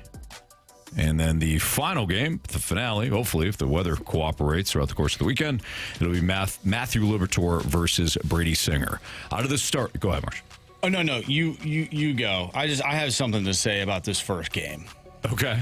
That was postponed, or the first game that's going to be tomorrow? The first game that will be tomorrow. Got it. Out of the starters, who do you have under the microscope? Palante, Leahy, Liberatore. All right, Liberatore. Liberatore. Yeah. It's got to be. Anthony, Which inning? Why are you making that face? The fifth inning, Okay, Anthony. No, Andrew, this is how you handle this with Anthony. What's your problem? Who do you have? We stop talking. Who do you have? I'll tell you who I have. Yeah, go ahead. If you stop and just let me talk. Liberatore, for sure. See? Yeah, it's got to be Liberatore. That's why I knew this. Yeah. I knew it. It's got to be Liberatore. Now, what's your take on the first matchup here? Anthony, if the Cardinals don't win tomorrow, oh boy, both games or one? Dare I say it will be embarrassing. Paddock, 0-5, 7.07 ERA. Yeah, he's pitched well. John Paddock, great coach. Chris Paddock. Oh, it's his son. Former Padre. Yeah, he's 0-5. He's 0-5. 7.07. You want to take a look at his game log, Dave? You know what that means, guys? That's the start of a hockey game. No, you know what, guys? I'm a little bit surprised with you both right now. We know how it works around here. If we've never heard of a pitcher or he's terrible, he's going to shove against the Cardinals. Sure. Stop. Marshy, you're mad because I'm right. I know. And I hate it. I don't want that juju on me. Yeah. I want it on Anthony. Wait, what? What? But anyways, because this guy's supposed to be terrible, he's going to come out tomorrow and he's going to look like Shohei Ohtani. Pitching 7 scoreless against the Cardinals. Yeah. Marsh, if I may, these numbers may be misleading. How? Oh, gosh, here we go. Okay. Here comes the underlying number. No. I won't even go underlying numbers, guys. Okay, I'll just go standard straight up here. Oh. He was against Cleveland. He pitched against Cleveland, which doesn't have a great offense, but they can be pesky. Yeah. Philadelphia, the Dodgers, Cardinals, Braves, Tigers at the start of the year, not now, the Yankees, and the White Sox. What are you trying to say, Anthony? Pretty good offenses he faced. Yeah. Well, they were because he was bad. And his team doesn't like scoring runs for him. He hasn't won one game. His teammates hate him. They have scored 4 runs, 2 runs, 4 runs, 3 runs, 3 runs, 0, 6, and 4. So, yeah, they really haven't. So, anyways, I think Jamie's right. This guy's dominant. Cardinals going to have to win a nail-biter. Oh, my gosh. Which position player do you guys have under the microscope heading into the series? Ooh, I'm going to go with Victor Scott. Oh, wow, that's obviously Nathan Church is banged up right now. So that bottom half of the order, somebody needs to step up. I feel like this is a time for Victor Scott to sort of correct what has happened so far this season offensively. And obviously defensively he plays. But offensively, we need something going in the bottom half of this lineup. And maybe he can be that spark with his speed. And he's been getting on base a few times here recently. So He had a decent series against Pittsburgh. Yeah. How about you, Jamie? I'm going to say Jordan Walker. Okay. And the reason being is we've seen it the last couple of games. This offense has not been great, but it really makes a difference when Jordan Walker is on his game. Like, go back throughout the first quarter of the season here, what we've witnessed is how many games has he extended offense or created instant offense on his own? Sure. And not many guys in this lineup can do what he has been doing so far this year. So I look at him as a big part of this. I like it. you would love to see some players touch seats this weekend, especially nice. at that ballpark. That would be very nice. They got nice seats?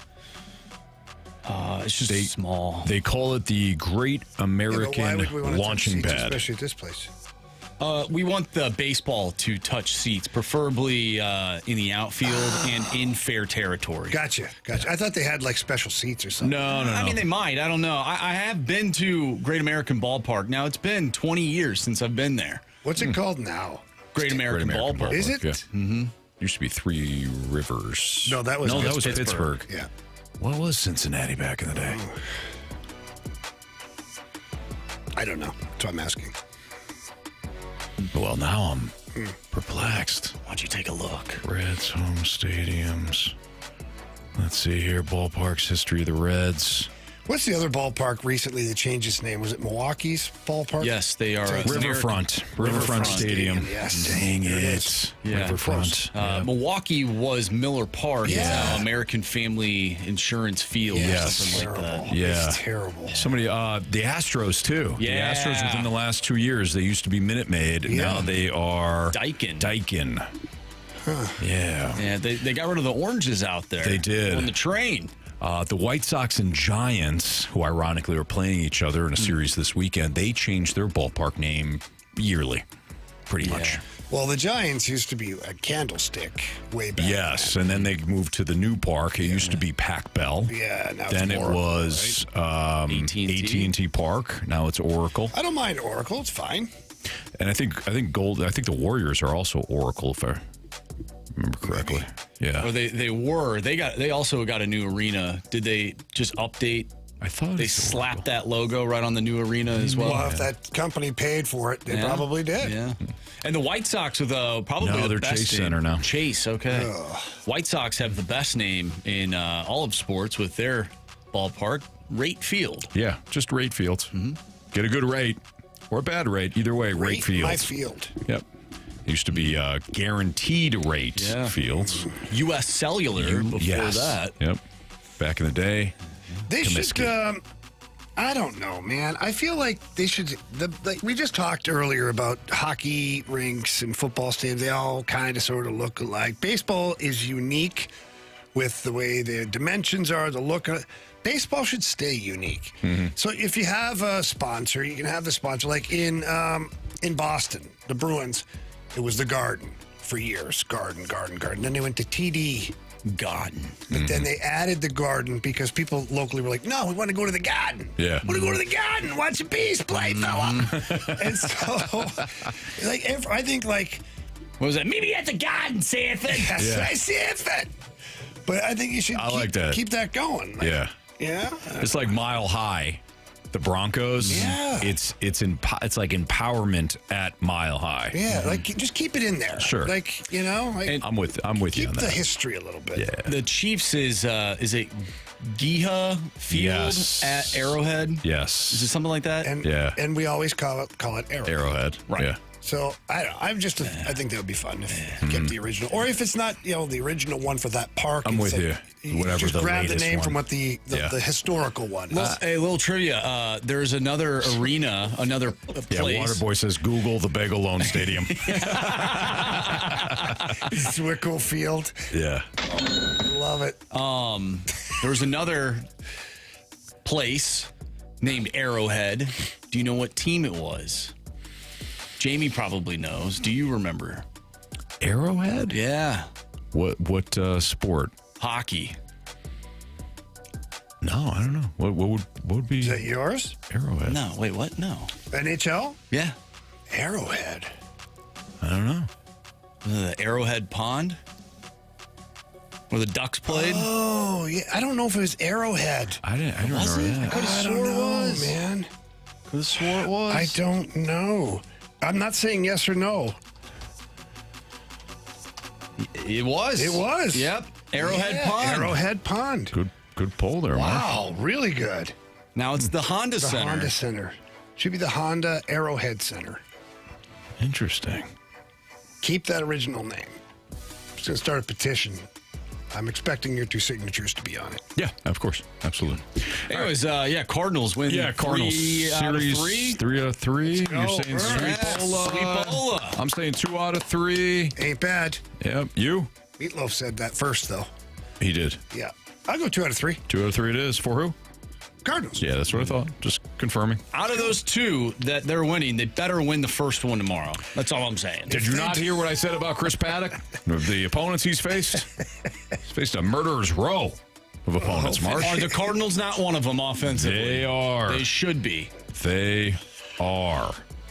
Chris Paddock, former Padre, doesn't like what Marsh is saying right now. Not one bit.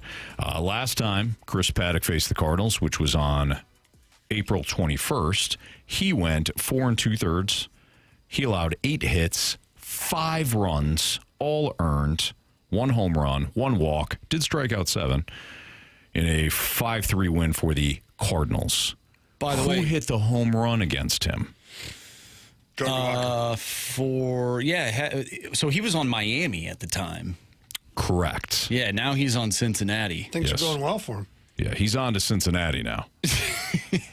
So he's a starter. So he's in Miami. Jordan Walker's a great guess. I'll give you each one guess. Okay. If I had to go back to that game. Yep. Who's your guess, Jamie? I said Jordan Walker. All right, stop yelling at me. Marshy.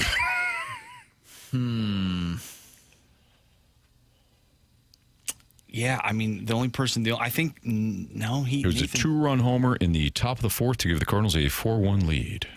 4-1 lead, you say? Yep. I'm going to go Jordan Walker as well. Wow, you took his, huh? Oh, okay. You want me to throw somebody else out there? Yeah. Pedro Pajes. I don't know. You were closer with that. Nathan Church. I was thinking Nathan Church, but then I was like, Church. Did he hit the 2-run blast? Maybe that was in Washington, which he did hit a home run in Washington. Nathan Church. Dustin May pitching that one, 5 1/3, 6 hits allowed. Only 1 run, 5 Ks. One of Dustin May's, old Dusty May's, one of his good starts. All right, it's Fastlane on 101 at ESPN. We got Bet the Board next.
101 ESPN Sports Center.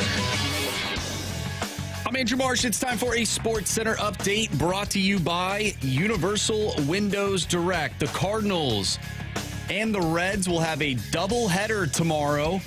12:10 first pitch for the first game. Of course, the game was postponed today, but we just did our Cardinals and Reds entrance survey. If you missed that or if you missed anything from today's show, make sure you go to 101ESPN.com or check out the free Dobbs Tire and Auto Center's 101 ESPN mobile app.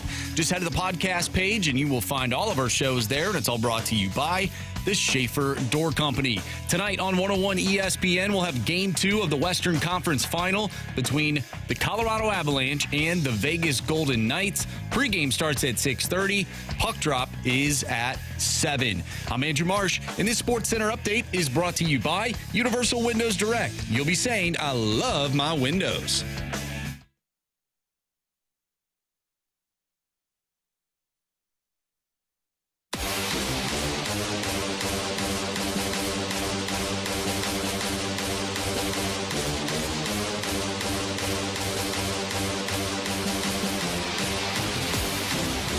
Time to bet the board here in the Fast Lane on 101 ESPN. Jamie Rivers, Andrew Marsh, Anthony Stalter, Carey Davis has been suspended for the rest of the show.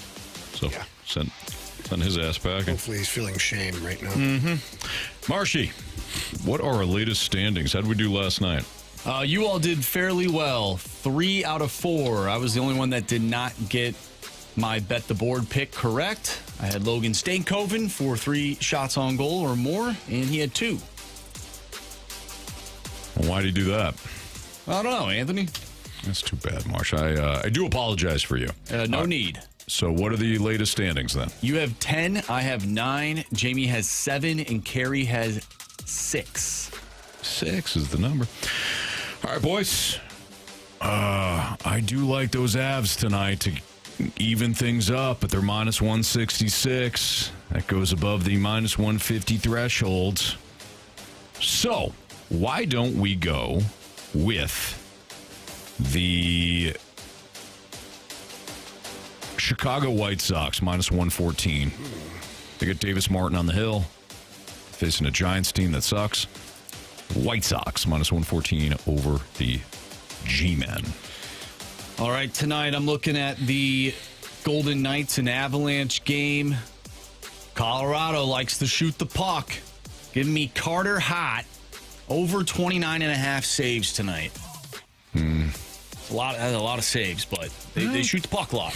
Jamie thinks it might be more defensive tonight. Although I don't know if that helps you with the shots. Doesn't really matter. Think there should be a lot of shots? Could be. Okay. Could be a lot of blocks. Could be. We saw Montreal Canadiens last night blocking what seemed to be every shot that Carolina took. That's what playoff hockey's all about. That's how you win the cup, Anthony. Yep. And is it me? Yes. I'm going to the Golden Knights Avalanche game. 6.5 is the total. Give me the under. I think things tighten up a little bit tonight on both sides of the equation. I'd like that underplay, please. It's minus 130. All right, there you go. Carey, before being suspended, did let us know that he wants Vlad Guerrero Jr. 1.5 hits, runs, and RBI. Now, I did not check that, guys. So why don't we go ahead and check this? Because Carey, as we've noted, had a bad attitude all day. And I wouldn't be surprised if he tries to pull a fast one on us. Yeah. So let me check the hits, runs, and RBIs for Vlad at 1.5. Yeah, the +2 is minus 145. He's safe. Barely safe. But he did qualify. All right, so that is bet the board. Cardinals not in play tonight. They've been postponed. So that's sad all the way around. Garrett Cole comes back tonight for the Yankees. Yankees, bit of a slump. Remember, they started off like a bat out of hell, and they've dropped back-to-back games to Mama Rivers Blue Jays, and their offense has gone ice cold. No runs yesterday, 1 run the day before, And Toronto is just kind of piecing things together themselves because their offense hasn't been hitting well. How about the Rays? 33-15. They've won 4 straight, 8 of their last 10, and they're opening a new series against the Yankees and Garrett Cole this weekend at Yankee Stadium. Other news in Major League Baseball, Brewers have won 3 straight. They are now 2 games above the Cardinals and the Cubs. They're 29-18. They got a plus 75 run differential. Only 2 teams are better in that category in the National League. No surprise. One is the Braves, who's plus 104. The other, of course, the Dodgers at plus 98. And the Dodgers, after dropping the first game in the series against the Padres, they won that series, winning the last 2. They have rediscovered their offense. They've now won 7 of their last 10. Is tonight a night that we root for the Dodgers? Yeah, against the Brewers? Mm-hmm. Yeah, absolutely. Mm-hmm. Yeah. Screw those Brewers. Seriously, the Brewers. Again. Yeah. They just know what they're doing. They're just time after time. They're just always in the way. Holy smokes. Yeah, they'll lose in the postseason. Oh, they will. They always do. Yeah. They always do. Like the Hurricanes. That kind of are the Carolina Hurricanes of Major League Baseball. Seriously, though, I wish they weren't in the NL Central because you can just marvel at what their scouting department is outstanding. You wonder how that happens, right? Like how certain teams, like obviously the scouting department and all that stuff, but man, they're a pain in the butt. So, small example here. The Giants, when they made the deal for Rafael Devers, sent their best pitching prospect to Boston. Mm-hmm. That pitcher was Kyle Harrison. Mm-hmm. So Kyle Harrison, former Cardinal Jordan Hicks, and James Tibbs III, and then another minor leaguer, Jose Bello. You going to bring up the Caleb Durbin trade? That was the deal for Rafael Devers. So he goes to the Giants. The Giants send those pieces over. Instead of keeping Kyle Harrison, the Red Sox make a whole bunch of moves for guys like Sonny Gray, and they sign former Philly pitcher Ranger Suarez, and decide to flip Kyle Harrison to the Brewers. If the Brewers are calling you, you hang up. Or you figure out who they want, and then you just go ahead and promote those players. Who are you thinking about? I was thinking about Baez. He's not available. Next day, Cardinals calling up. No, we're actually calling him up. Sorry. Calling him up tomorrow. Bad timing. Imagine trading a player who finished 3rd in Rookie of the Year. We're going to trade him away. Who's that? Caleb Durbin. Oh, Caleb Durbin. Yeah. For the Brewers. To hell with it. We're going to trade him away. Yep. Why? To get pitching. And it's worked out quite well. Yeah, unreal. They just know what they're doing. It's a shame. By the way, I'll tell you what's a real shame is Milwaukee wearing those powder blue jerseys with gray pants. It's one of the ugliest looks I've ever seen. They have to go white. It's terrible. Yeah. You don't go powder blue on gray. No. You go white. You go white pants. A million %. Yeah. Marsh, our uniform expert here in the Fast Lane on 101 at ESPN. Often right, never wrong. At least on that stuff. We'll wrap up the show next on 101 ESPN.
you missed anything from today's show, you can always download the podcast available at 101ESPN.com or via the Dobbs Star Notice Center's 101 ESPN mobile app. All the podcasts brought to you by Schaefer Door Company. All right, Marsh, what do you got for criticisms and or compliments? Criticisms and compliments. Presented by Bet365. With Bet365 early payout, you win even if they lose. Get paid out instantly when your team goes up big, even if they blow the lead later. Bet365. Winning is everything. All right, in the snake pit, for the first time, Curb Stomp is curb stomping in the snake pit. Nice. Yes. Love yes. it. Great to see that. He's active. Let's go. Very active. And speaking of Curb Stomp, he's also on the Air Comfort Service text line. Today's show as a whole, 52 flavors of ice cream, was a banger as usual. You boys have a wonderful and safe weekend. Thank you to the ones who gave it all. Sorry for yesterday, Marsh. He still cannot believe I got a criticism. Oh, yeah, that's on me. Yeah. That's just because What'd we you do? love you. Well, I was wondering where he was. What did you say? Well, it was a criticism in a complimentary way. Yes. He was missing them. I thought he targeted our guy Curb Stomp. No. Not one Marshy, bit. come on, man. Not You love Curb Stomp. I do. bit. I do. Lisa says, faves, have a wonderful 3-day weekend. You as well, Thank Lisa. you, Lisa. Yeah. Everybody have a safe and happy weekend. The Water Boy says, great show today. Too bad CD had a poor attitude towards the end. Mm-hmm. You had to suspend him. Have a great weekend with a Zwickle Light in one hand, a Juicy Lucy in the other hand, and the Cardinals game on at 12:10. Let's go. Not I like that. 110 if you're here. Yeah, well said. We did get a question from Bill and Ted on Broadway earlier in the show. Are there any benefits to being radio famous in St. Louis? For example, do you go into a restaurant and they're like, no, Mr. Stalter, your money's no good here. Also, what's each of your of y'all's coolest story being recognized when you were out and about? The funniest story I have is I told it on these airwaves last year. We had Monty on, and we retold the story. Monty and I were walking down the streets of Nashville, and the Blues were playing there the next night. And a guy comes running up beside me, and he's, "Oh, hey, Jamie, how are you? Oh, I listen to the show every day and all this stuff." And he's like, "Big fan of the work you do with the Blues, too. And oh my God, it's so great to see you." And Monty's the head coach of the team, standing right, fairly recognizable, small, bald guy behind the bench, like small, bald guy with me, Blues. I don't know, probably put two and two together here. And the guy goes, turns to me and says, "Hey, I'm so-and-so." And Monty goes, "Oh, hi, I'm Jim. Nice to meet you." And he goes, "Oh, Jim, that's great. Hey, Jim, can you take a picture of Jamie and I?" Monty, too, is awesome. Yeah. And he's like, "Oh, yeah, I'd love to. Yeah, give me that. I give you that." He's like, "I want one like this, too." You know, like. That's awesome. And then Yeah, the guy walked away, never knowing that, like, the head coach of the Blues was right there with me. And I was like, "Yeah, Monty, you can hang out with me." It's incredible. And Monty did verify this story. Oh, yeah. He confirmed that this story did happen. It was hilarious. We were together a couple of Friday nights ago. We got together with the wives and whatnot and went out dinner. And we were retelling the story to the girls because they were like laughing their asses off. That's really funny. It was great. Because obviously the guy's a big Blues fan. Huge Blues fan, but he just ignored the head coach. Didn't recognize the head So that's coach. the funniest story I have. Yeah. And, you know, another funny one is I was at Home Depot one time, and I'm just checking out and whatnot, and the lady asked me a question, and I answered the question, and the guy, the next lane over, his head snaps around, and he's staring right at me. I'm like, he goes, "Are you Jamie Rivers?" I'm like, "Yeah." He goes, "Yeah. I recognize the voice, man." He's like, because he heard me talk, and he was like, "I recognize the voice." Not often you get that. Yeah, I feel like that's a bigger compliment than the face. Yeah, sure. Because we are in radio. Yeah, you recognize the voice. No, I don't. I mean, if somebody like if I pay for something, they may see the last name, or, the kids' event or something like that, they may see the last name. But to answer your question, no, there's no sort of like fast lane discount that we get when we're out and about. People, I did get a fast lane shot, though. Did you? Yeah, last year at the amphitheater, somebody was talking about the show, and they're like, we're doing shots. Let's get it. They gave me a shot. I was like, okay. Oh, nice. I'll take it. So, yeah, nothing like that. Anybody that I meet, though, that just says, hey, enjoy the show. So sometimes just having it when I was at Afton in the ballparks, somebody said... Closed his eyes. No, he did not. Different guy. Yeah, he said, hey, just want to let you know I love the show. I was like, oh, great, man. Thank you so much. Appreciate it. Because that does mean a lot. It means a lot to us. Sure. So, but yeah, no discounts yet. No discount double checks. No. It's time for the Fast Lane's 3 Stars of the Day, presented by Circus Sports. No bet fees ever with the world's largest sports book, now at your fingertips in Illinois and Missouri. All right, our thirst. Jeez. So I'm thirsty, too. Yeah. Our 3rd star of the day goes out to baseball stadiums. Yeah. Anthony would like to travel to all of them before he dies. Bucket list. We were talking about bucket list before. Yes. Don't think I'll ever do it, but who knows? You never know. Not with that. Not with that attitude. 2nd star of the day, of course, the Juicy Lucy. Everybody enjoy the food on, well, I guess all weekend, but Monday specifically. Yeah, absolutely. And then burgers. 1st star of the day, obviously, Monday's Memorial Day. Men and women, they put their lives out on the line, died fighting for our freedoms. So, Yes, absolutely. All of our veterans and those that have fought for this country. Yeah. Remembering those. Well said, Marsh. Remembering those that fought for our country and died for our country. This is the day that we have an opportunity to observe you and celebrate you and just be grateful for our freedom. Mm-hmm. So, thanks to all of them and their families as well, because the families have massive sacrifices as well. Absolutely. So that'll do it for us. Again, everybody have a safe and great weekend. We will be back on Tuesday. We'll have a best of show running on Monday. Don't forget Avalanche Golden Knights Game 2 tonight on 101 at ESPN. See you.